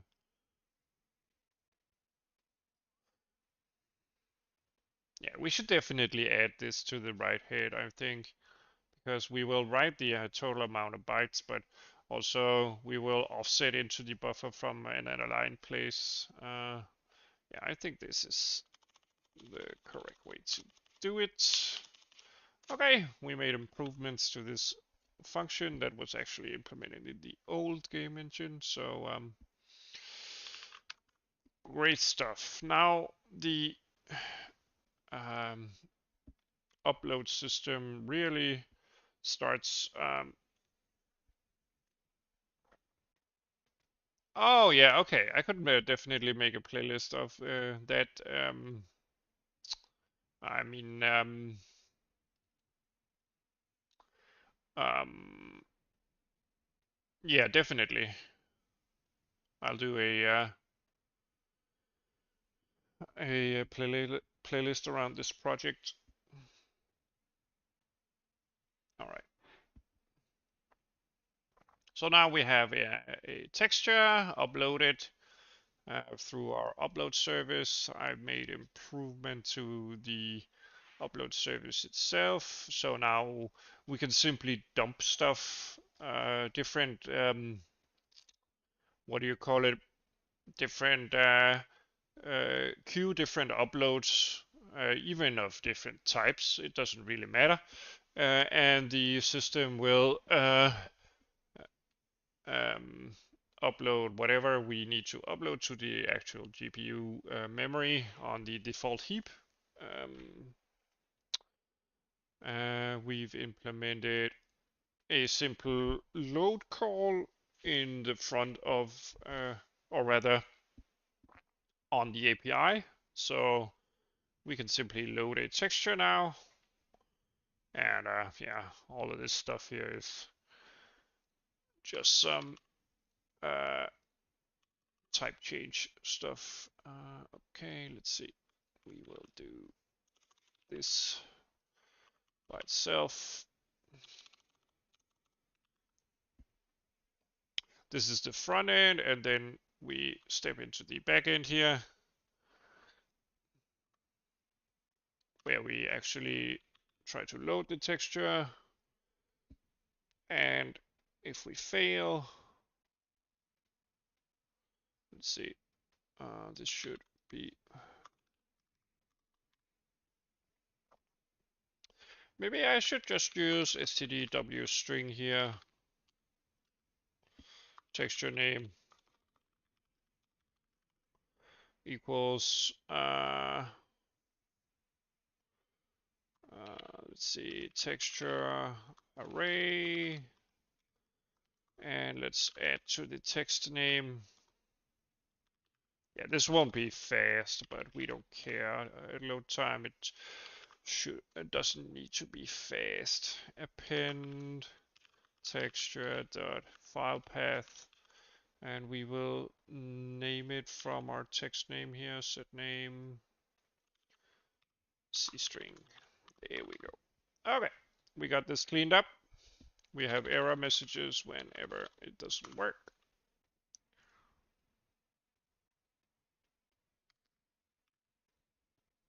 Let's see what happens in render doc. Do we have proper naming? Resource inspector, texture array, textures dot, yeah, we have the, you can't see it, but up here you can see that our the resource now is called texture array colon textures slash test.ds.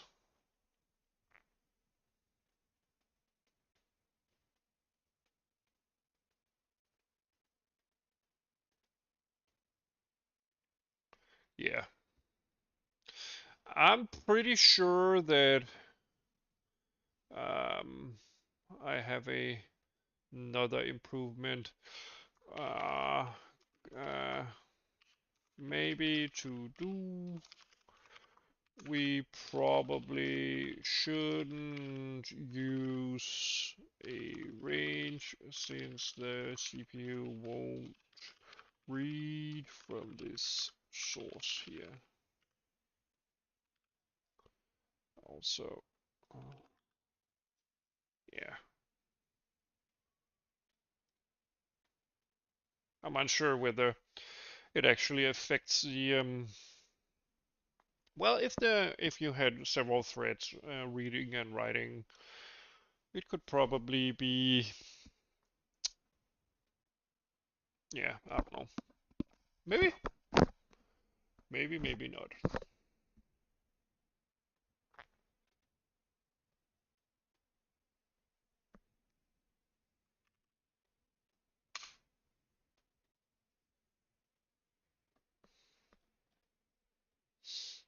Okay, I'm pretty happy with that.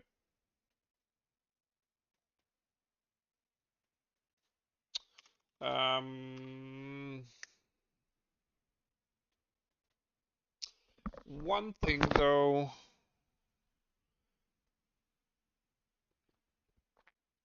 mm,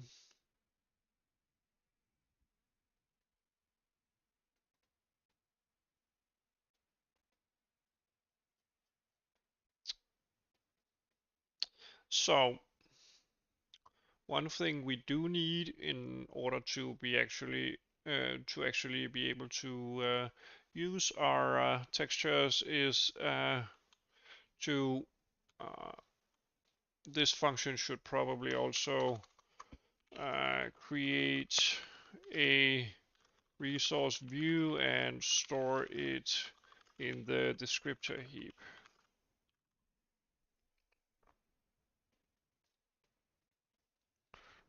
Let's see.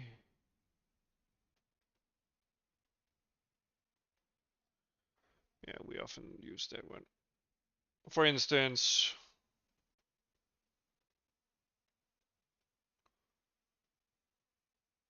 we create a constant buffer view here for all of our materials so that we can store them in a constant buffer table, or rather a descriptor table that can be accessed by our shaders through the root signature. So we would of course want to do the same.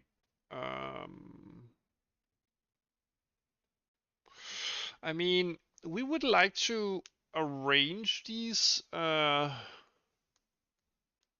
We could do something like an assert here. Uh, that we are inside the max size of maximum possible materials.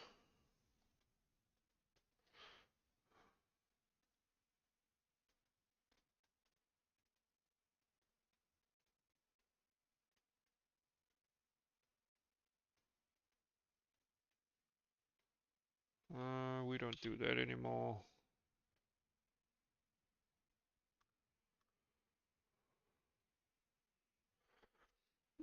So this descriptor heap here has a reserved slot for whatever. Right now it's reserved for a shadow map texture. Um,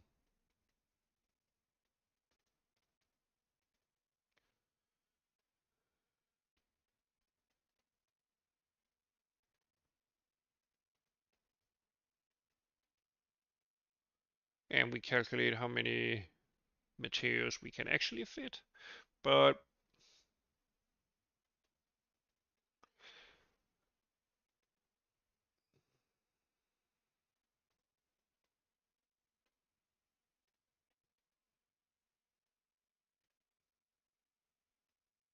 yeah, we could keep them packed, or we could say that the first 100 are for materials, the next 100 are for textures.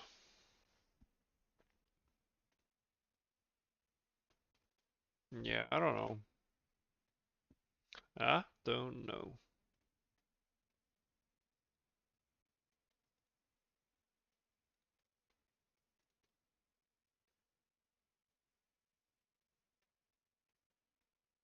Um, I don't know. All right, I'll be right back. I gotta go fix some food. Be back in a sec.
Okay. There we go. Yeah, I guess it doesn't really matter that much. Where we place our descriptors, only that they are continuous.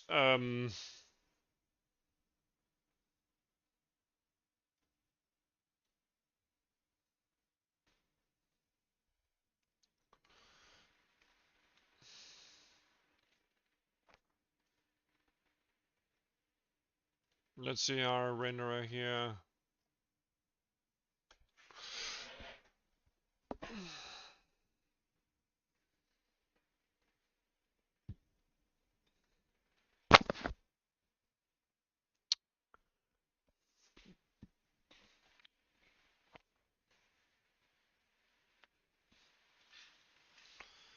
We could add some values.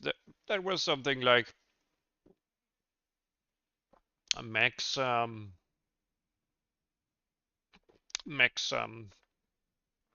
have hiccups, sorry. Um, Max textures, max materials. Uh,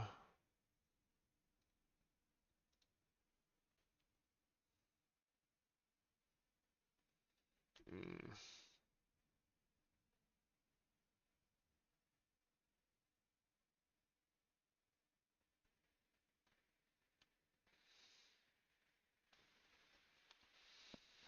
yeah.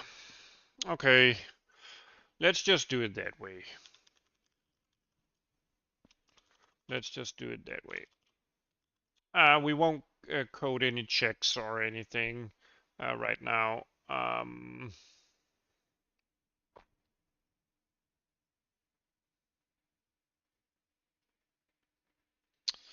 Let's rename this.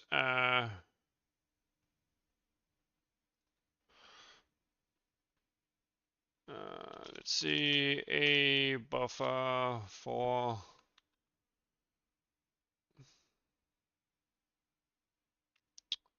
let's see, and we do something like 20 plus 20 plus this.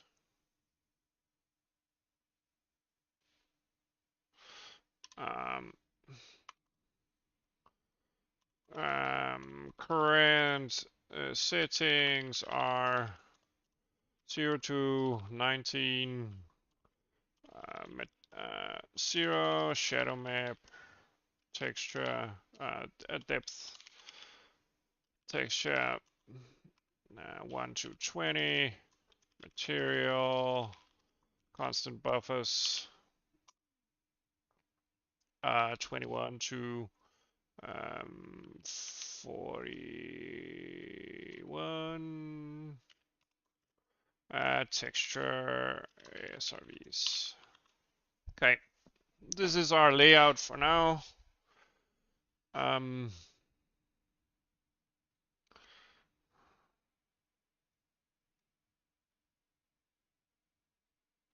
Let's do an assert.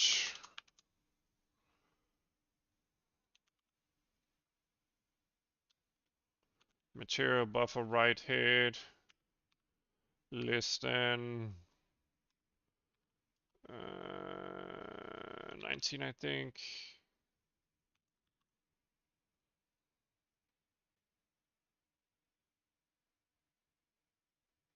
Let's do debug mode. Let's see if, yeah. Less than 1. Yeah, we get an assertion. Let's see, we create 3 materials. Okay, less than 4, right? Now we create more than that. We create 5 or something, right? Oh no. Let's see, application. 1, 2, 3, 4, 5. Yeah, so this will be the max total, so therefore we do 20.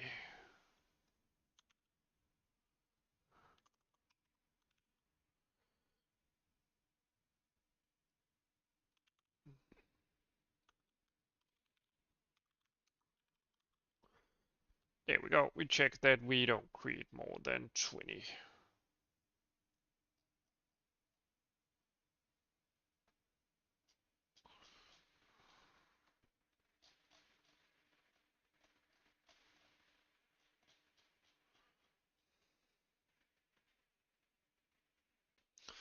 Let's see. I can't remember how I create the resource views themselves. Let's see. So load texture. Where do I load the textures? I think I actually might have hard-coded textures in the previous version, so this is definitely an improvement.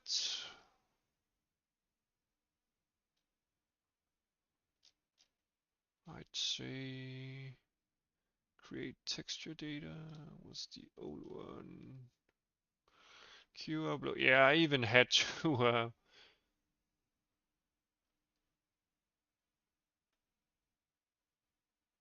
sub resource. Didn't I? Yeah, I forced an upload on previous things. Let's see. We will try queuing more than one texture.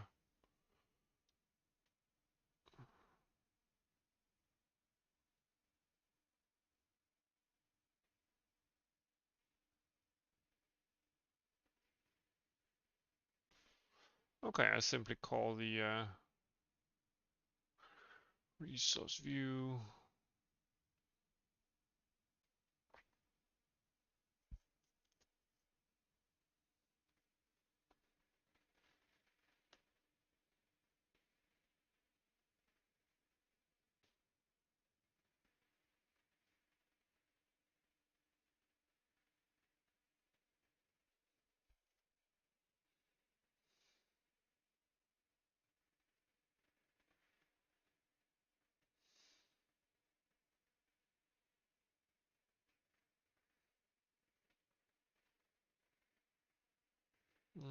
Let's see. I need to look up a parameter here.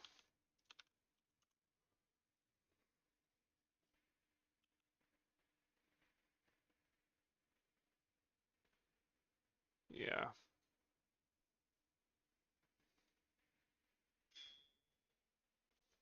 Okay.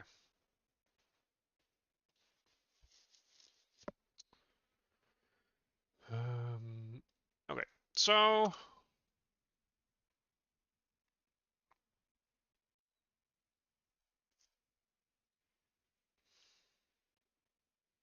let's do something like this Directx12 resource pointer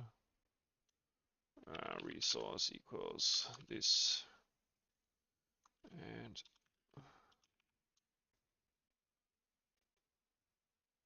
oh, it does give me a pointer. Okay. Right.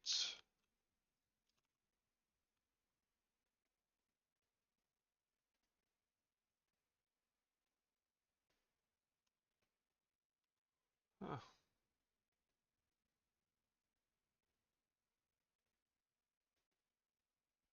oh yeah, okay.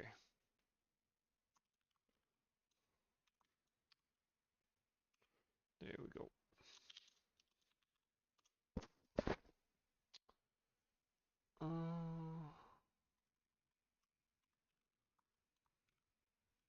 Create resource view, and let's look into this, and let's see. Texture 2D. Let's create that instead.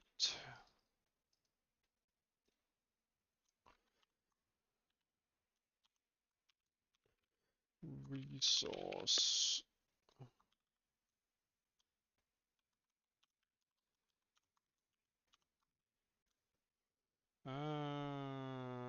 Resource type texture 2D.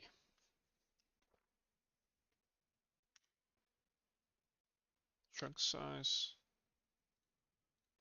I don't think I specify a chunk size, do I? No.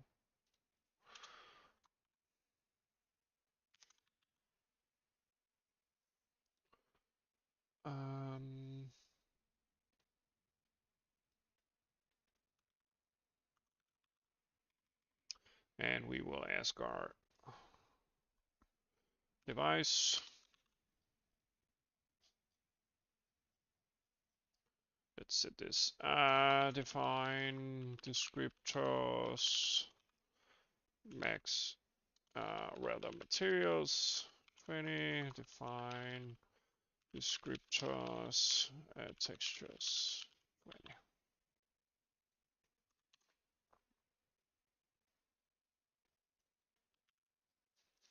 For now, we will use these defines here.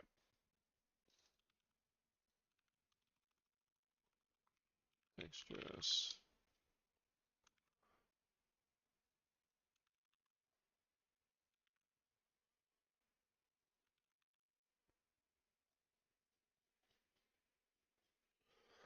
Okay, so now we can offset into whatever we need to offset into.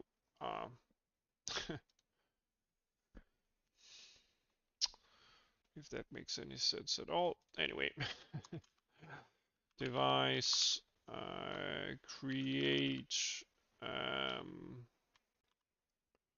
shader resource view.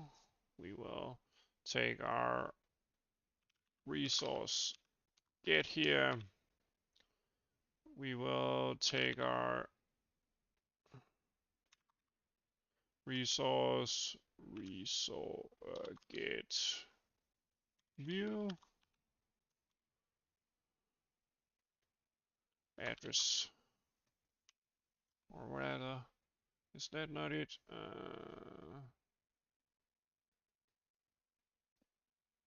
Oh, it's a void pointer, so I need to cast it. 12 shader resource view. Isn't it? Description pointer and CBV blah blah blah, get CPU handle, descriptors, reserved plus descriptors, materials.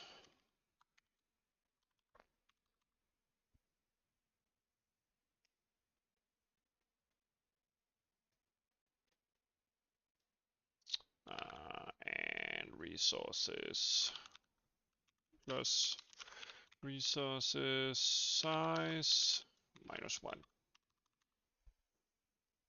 because we emplaced this beforehand, so it's one too big.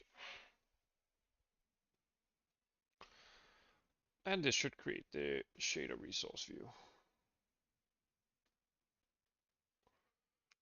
Okay. And let's see if we build this as release mode, or rather a release build, and look up in render doc here.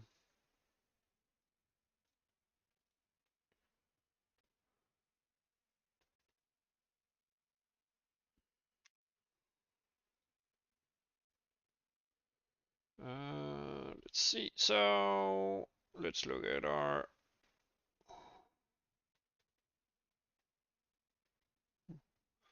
heap. Where is it? Where is it? Where is it? Yeah, there we go. So, okay, this is not descriptors. 41 descriptors, that seems great. So 0 is our shadow map buffer. This is a constant buffer view. This should be nothing, right? Yeah. It has no descriptor. This has a descriptor, so that's all our materials. 20 should be empty. 21. It's of course because it's zero indexed, so 20 is 21 and 21 is 22. Okay, and we actually point to our texture, and we have bound it to our, or rather we have it referenced in our, what do you call it? What do you call it? Uh, Referenced it in our descriptor heap. I don't know why I couldn't find that word. Anyway, next we have to bind it in a root signature. So we have a materials table, we have a textures table, and well, I'm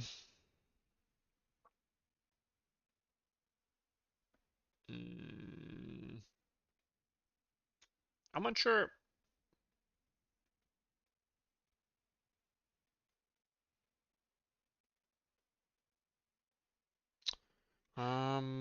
Yeah, this should be created dynamically, of course, eventually. What happens if we set it to 6? Yeah, we're having a problem.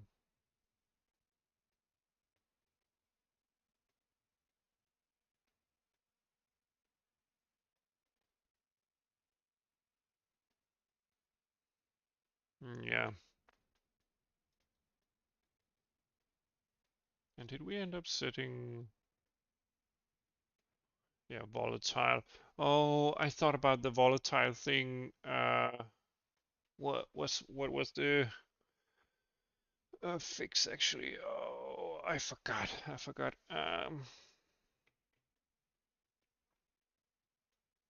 Oh yeah, I think it's resource transitioning. Yeah. Let me just see. Fix this. Since the data is not volatile when we use correct barriers. Yeah, okay.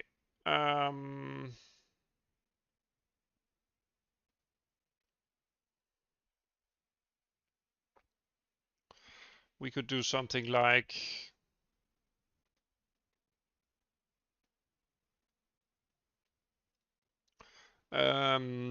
for now, should we just fix it? Should we just fix it? Should we just fix it? Maybe we should. So the problem relates to this is volatile, meaning that when used as a description, the pipelines know that the data might change during usage of the um, or rather when doing commands. Um,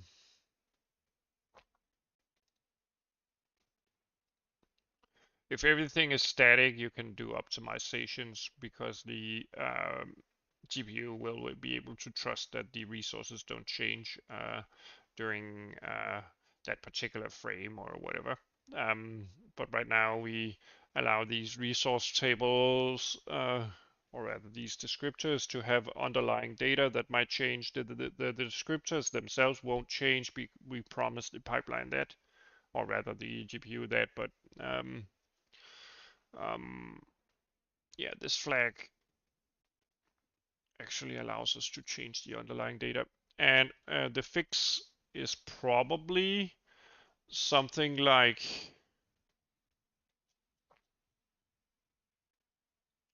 simply manipulating the what do you call it? The shadow map. because the thing is we don't actually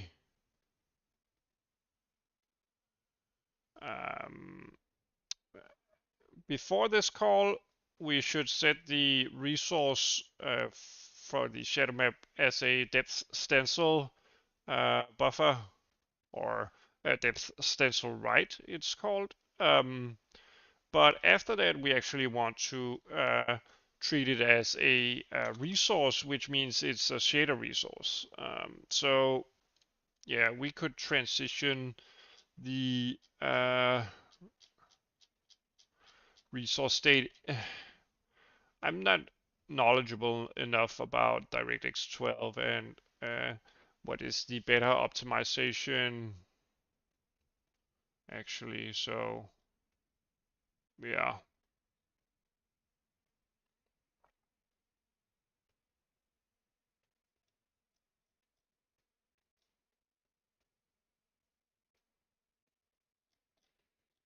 Yeah,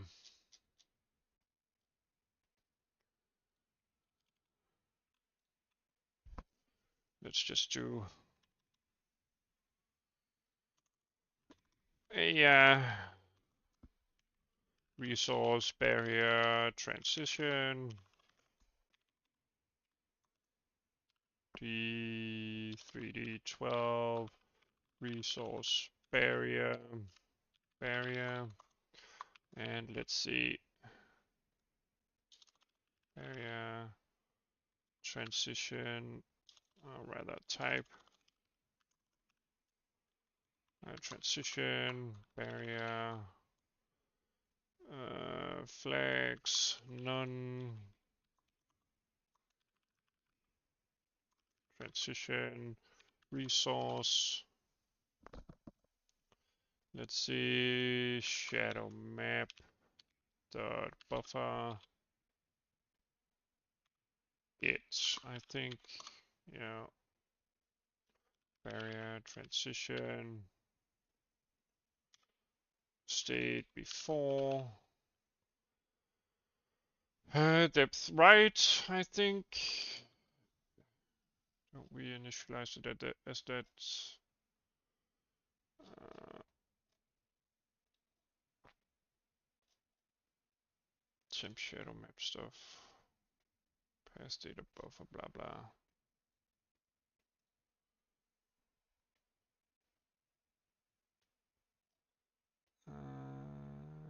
No, it's probably, yeah, I'm not sure it's in this state.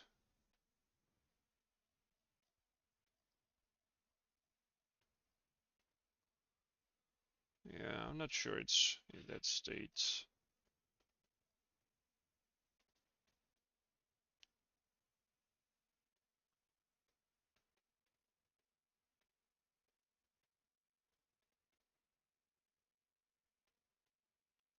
Initialize, does it?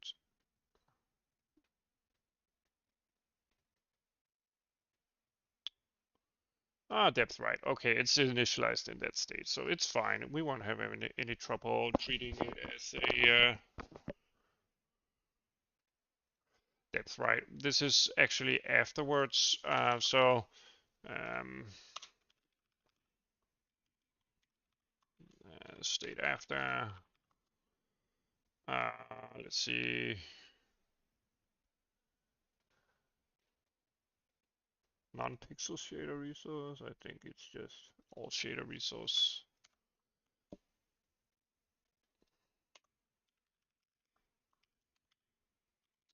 Sub resource. Is it just?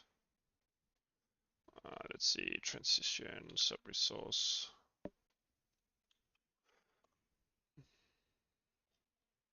Sub resource.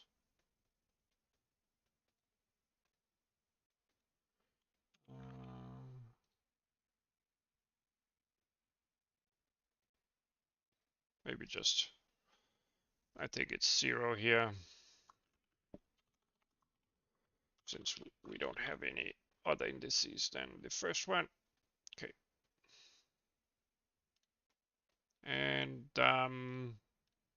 then we need to resource barrier.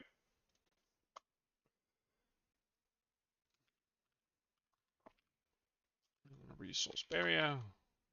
One barrier with this barrier descriptor. Shadow map.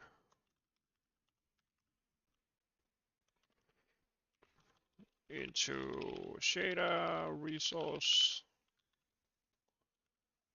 And let's do swap these.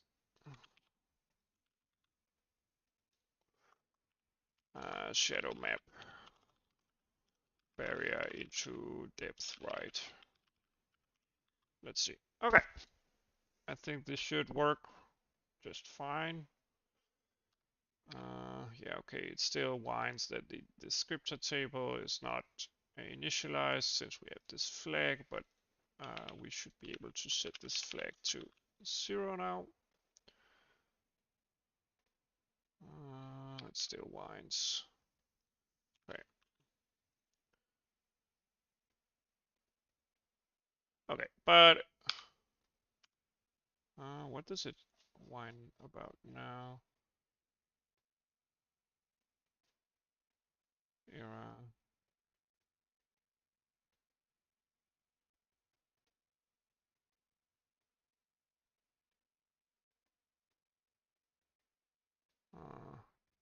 Did I mess up somewhere? Let's see.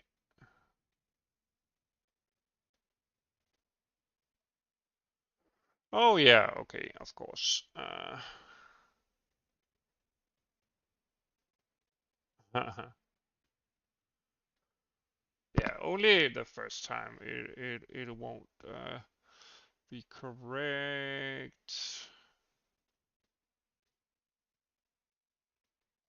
Okay, we could initialize it as a shader resource then.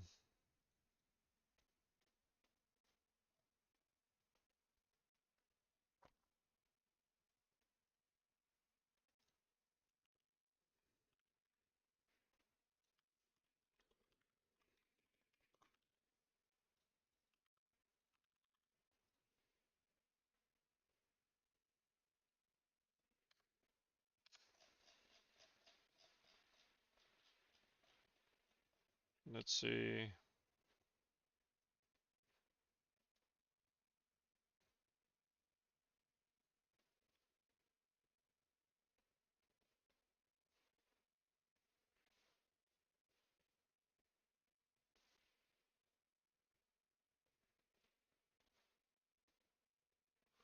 Isn't it?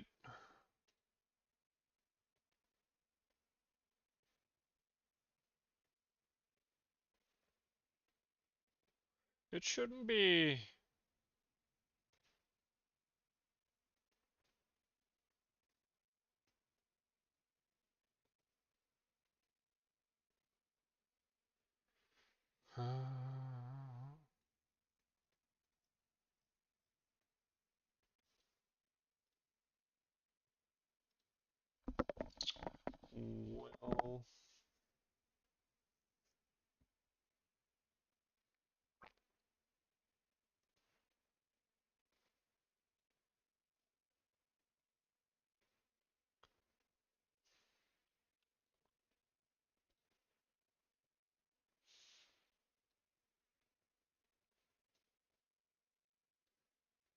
Well, no, I actually have a resource transition manager.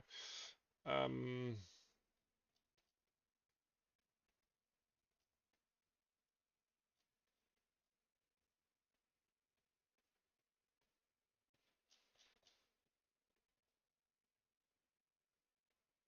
huh.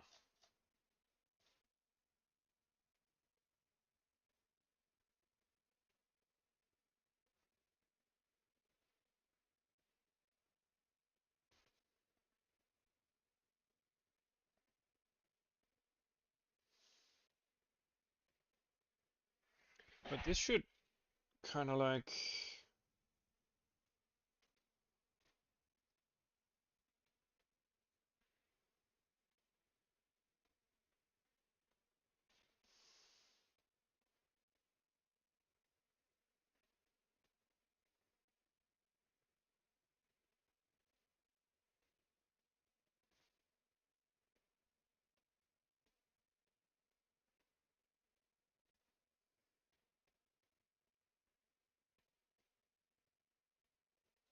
Invalid sub resource state.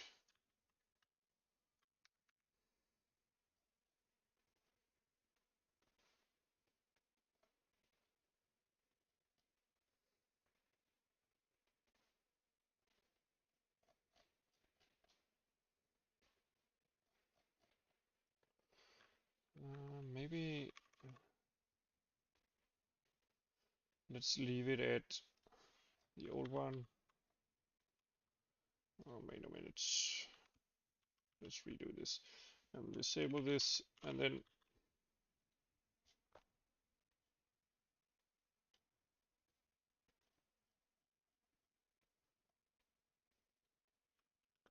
maybe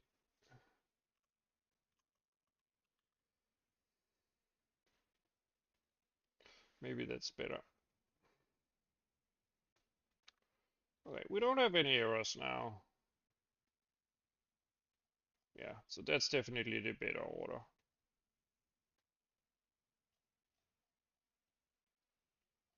Okay, and let's collapse that into a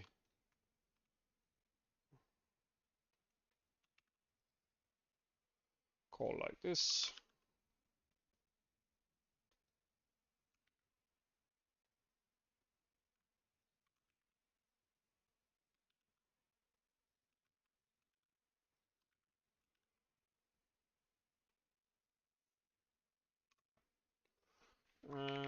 Shadow map transition back to depth right.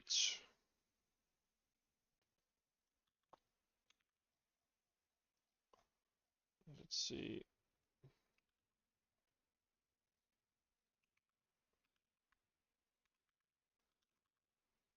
Okay. To shader resource.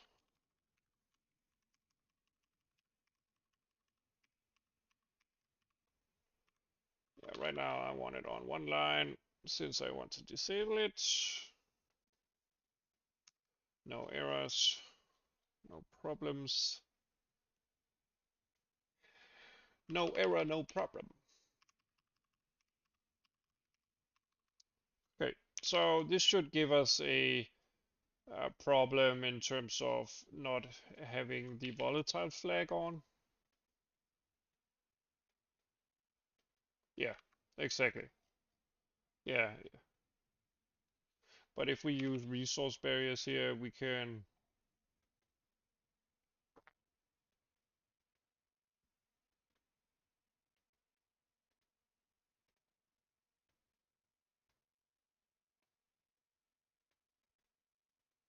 Yeah. But if we treat the data as volatile, we can actually read the data in any kind any way we like. But yeah, let's do the resource barrier thing here. Okay, so that's one thing. Then we can get back to whatever I wanted to do originally. Um, let's see, system textures, shadow maps, etc.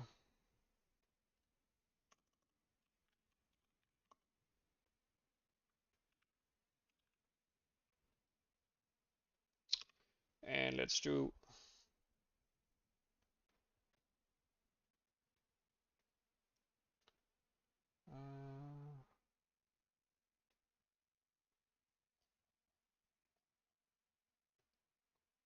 range 2, 3.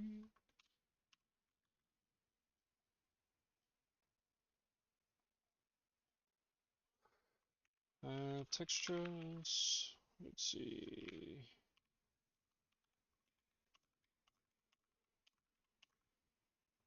Parameters.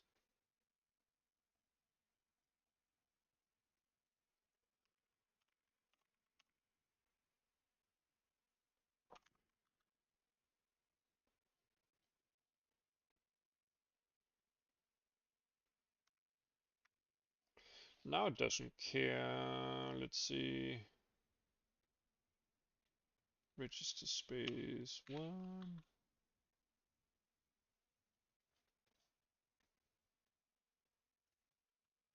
Five parameters. Okay, this will start carrying again, right? No?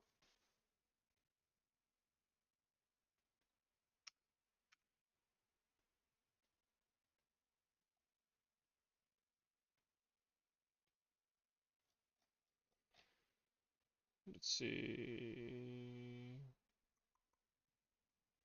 Shaders. Polygon. Pixel shader here.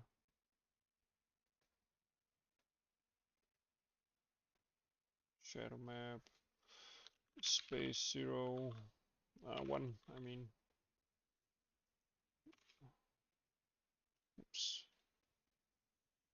There we go. Okay.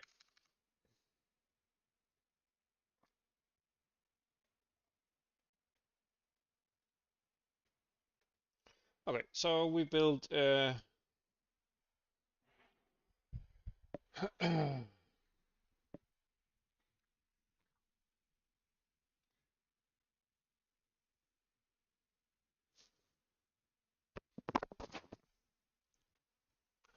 series of descriptors here.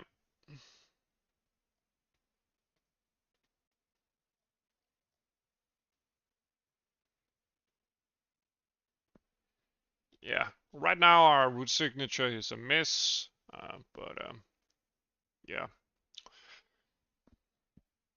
I guess we'll fix that eventually.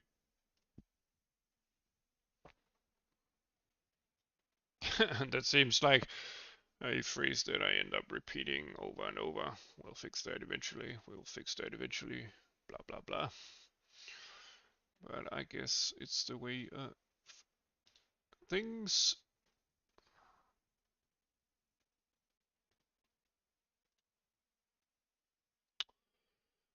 All right.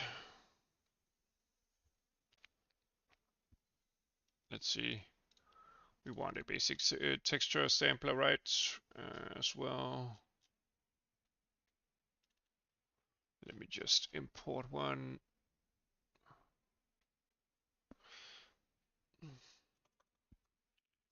Basic wrap texture wrap sampler.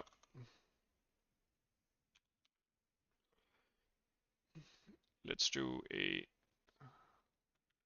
sampler disk 1 dot. Let's copy that.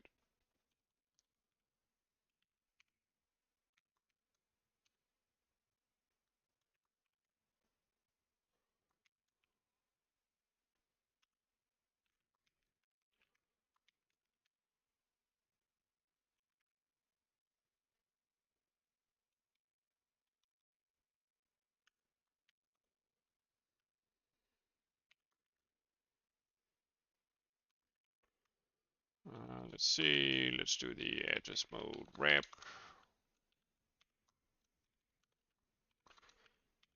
Whoops.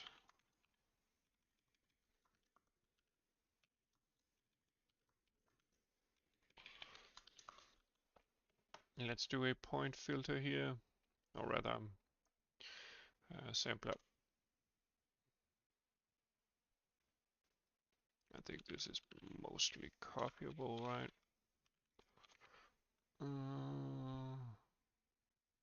Let's just do one here.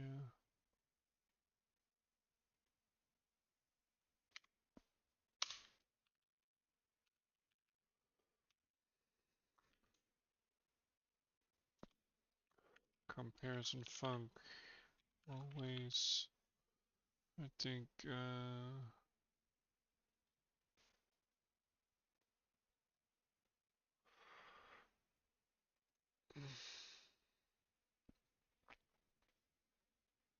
okay, let's see.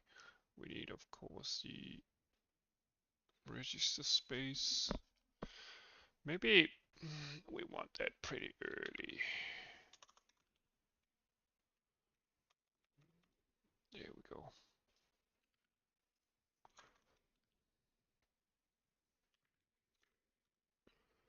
Shader register 1.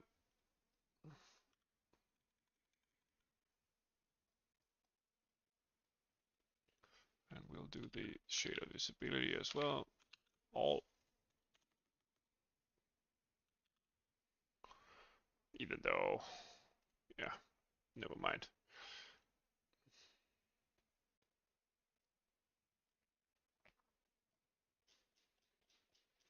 Two samplers. Did we update this?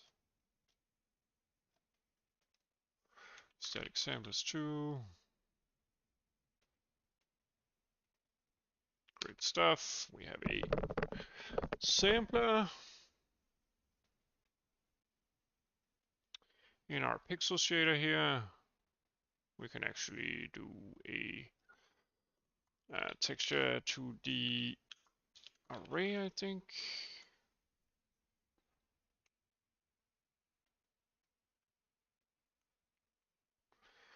Let's just do a texture. Texture. We can do this in different ways.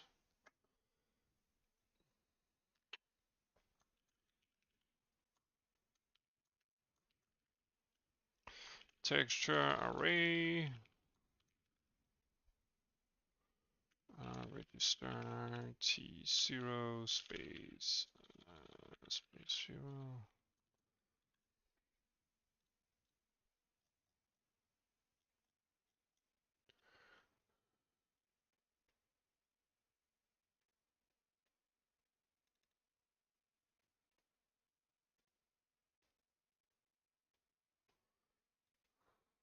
Maybe we just do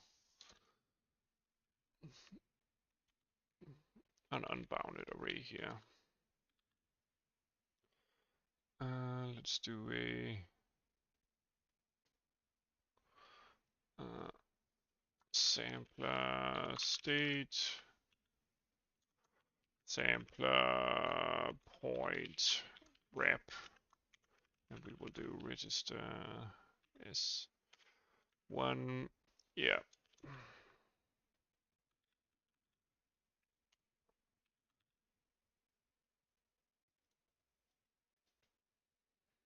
And then during our polygon calls here, polygon calls, let's set the descriptor handle. Yeah. For descriptors reserved plus descriptors materials. There we go. Should be fine, right? Okay, not fine, it seems.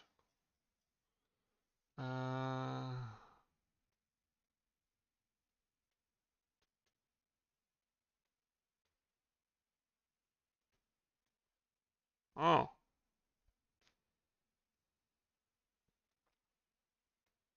Of course. We need to transition that resource. Whoops. As well when we queue the upload. So let's see. What was the error?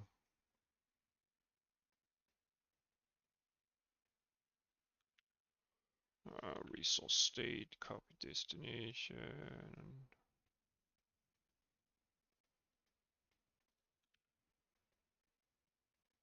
Yeah, let's see.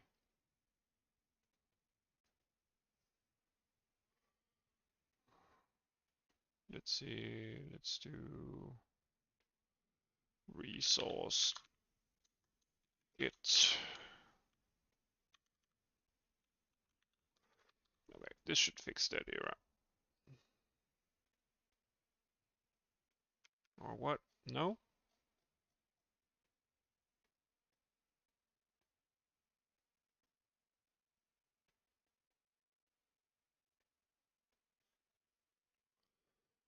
Promoted from common state.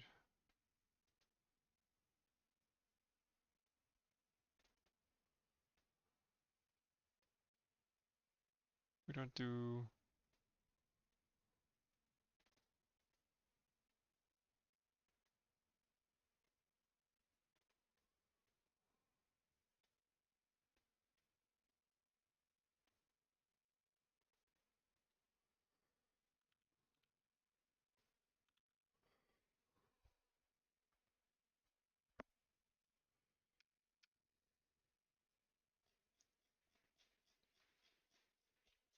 Why doesn't it change the state?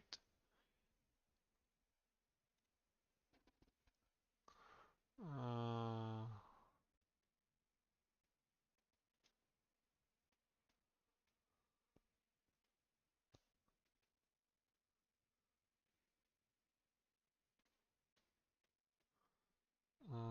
is it just because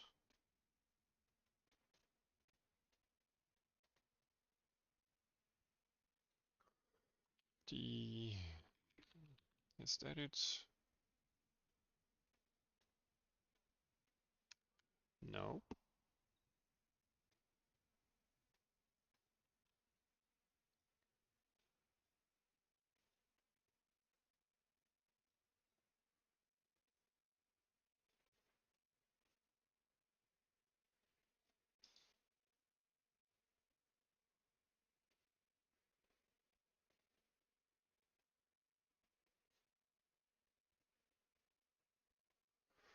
Huh. Now that is a bit weird, isn't it? I mean,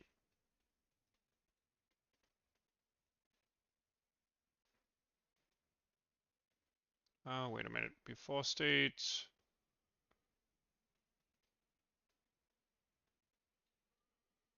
Okay, so it wants this one.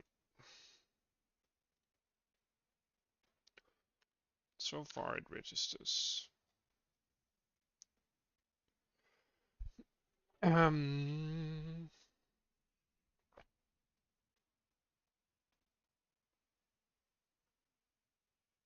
I mean, this should execute the command list, so um, that shouldn't be the problem.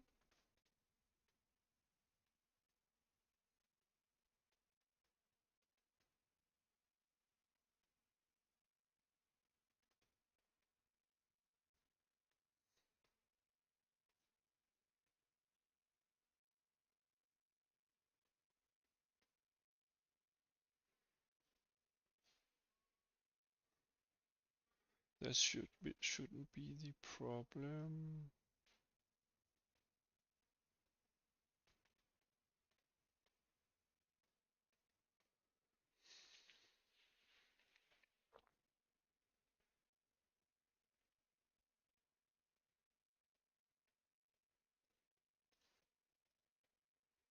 Huh.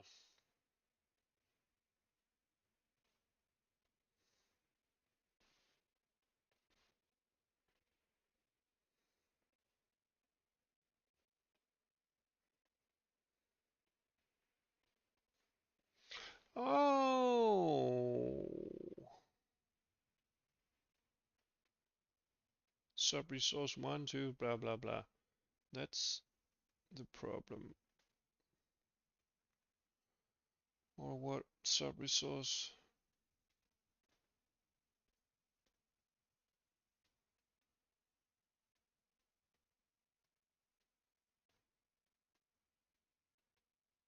No, it says that for the sub resource state. Oh, wait a minute. This doesn't support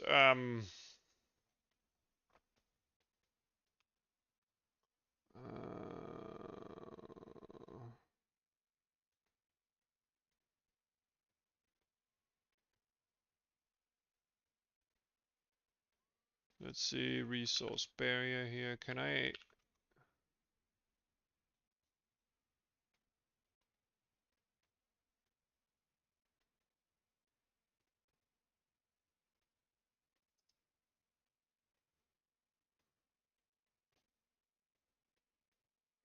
Yeah, let's do all.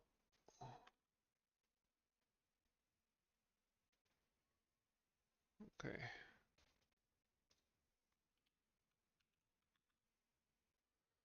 Let's try that. Well, it doesn't work.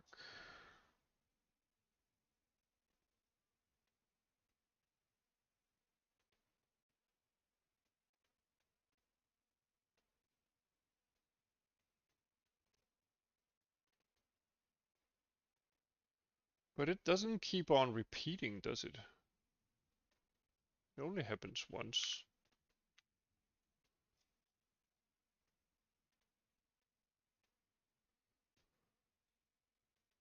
Huh.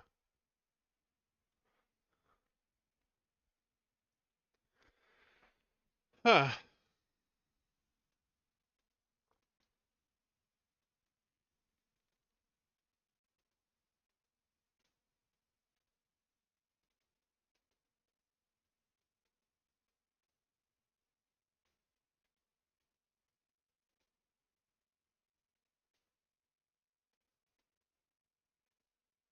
But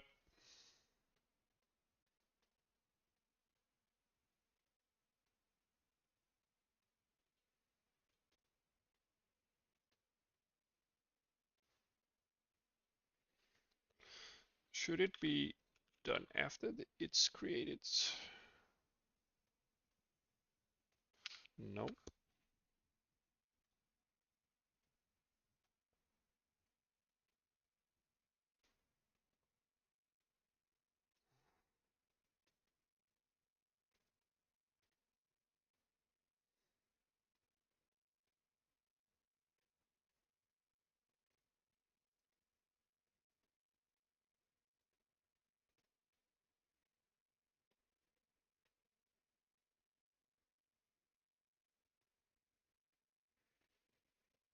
Okay, now it does recognize that it's a pixel shader resource, but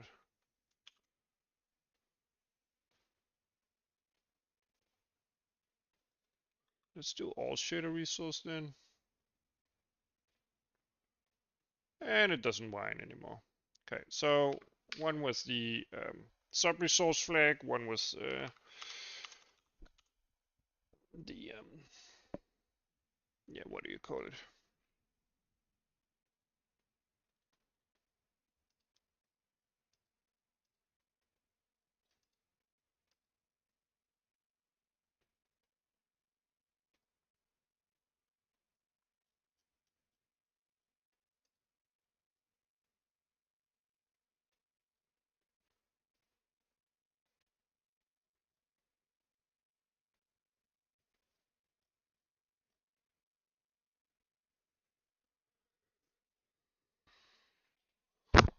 Okay, let me just check my food here. Should probably should be done in a couple of minutes. So let's check render doc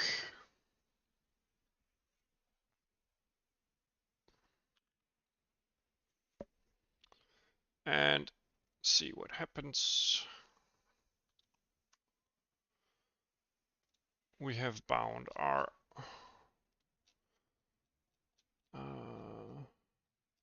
let's see, draw blah blah blah. Pipeline state, pipeline state. Let's see.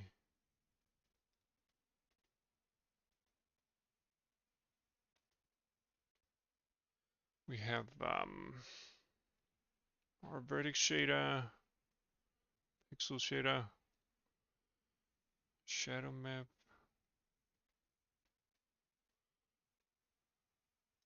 so on, show unused, show empty items.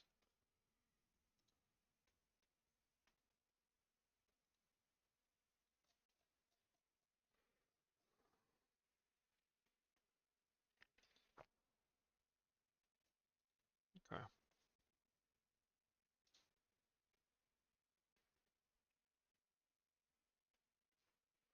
Should we just try sampling a texture then? I guess. I guess we should try sampling something.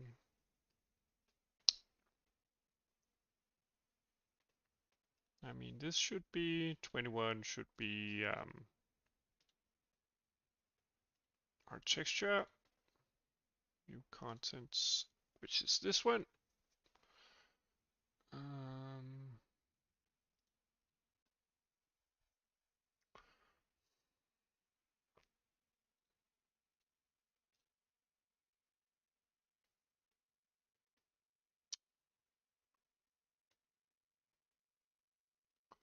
And then we... Oh, wait a minute. We have... do we even have UVs? Yeah, we do. We do have UVs. Okay. I'm unsure how the UVs are actually set in the tile here. Well, we do have some kind of UV. I don't know what they really do, but we do have some kind of UV. Okay, so inside our pixel shader here, let's sample the texture.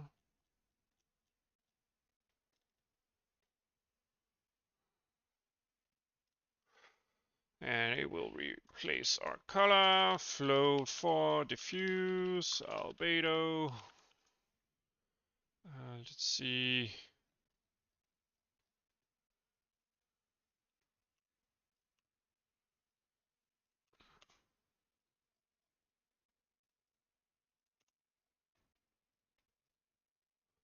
Texture array, I think it's called. Texture array.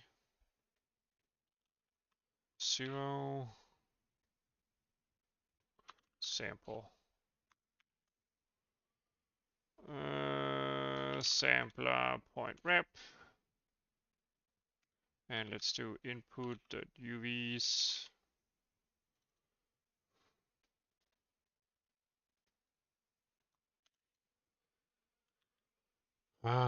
Let's try that. Okay.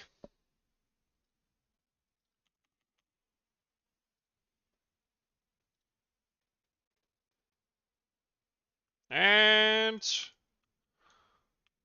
we have textures.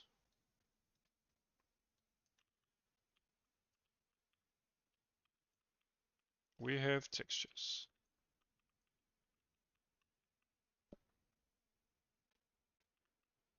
And as you can see, we need to flip the texture. But yeah, that's basically it. I'm gonna go get some dinner. The rest is details. We could, let me just, yeah.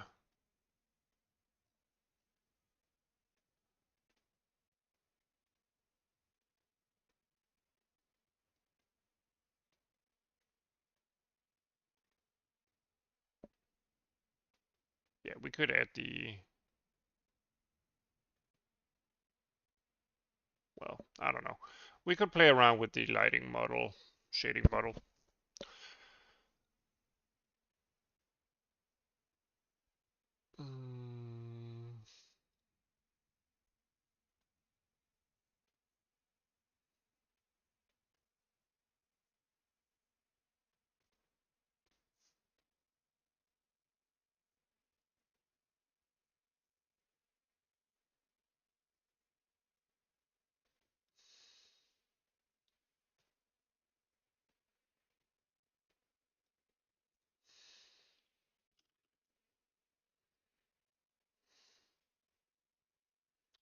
Let's multiply by this.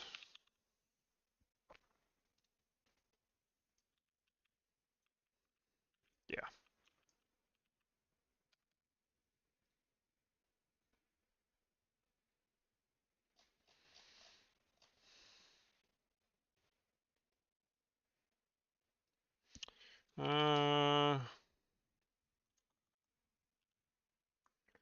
Need a texture index as well.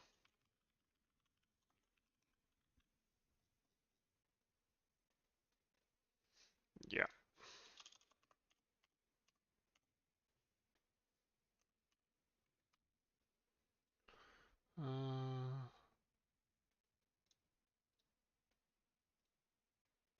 Okay, so what I need to do, what I'll probably do offline.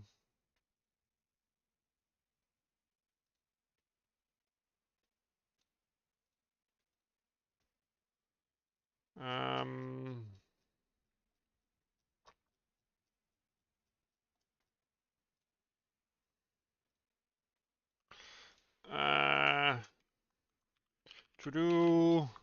test if we can upload several textures at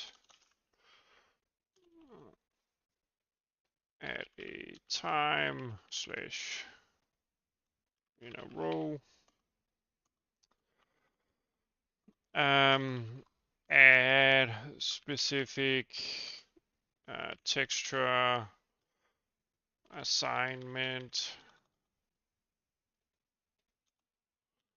to each mesh draw call. Slash object data. Yeah. So that's basically it. We do have textures. They're not very nice, and we still need to do some basic stuff, but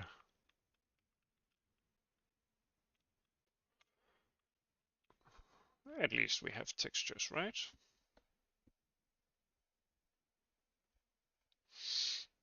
Okay.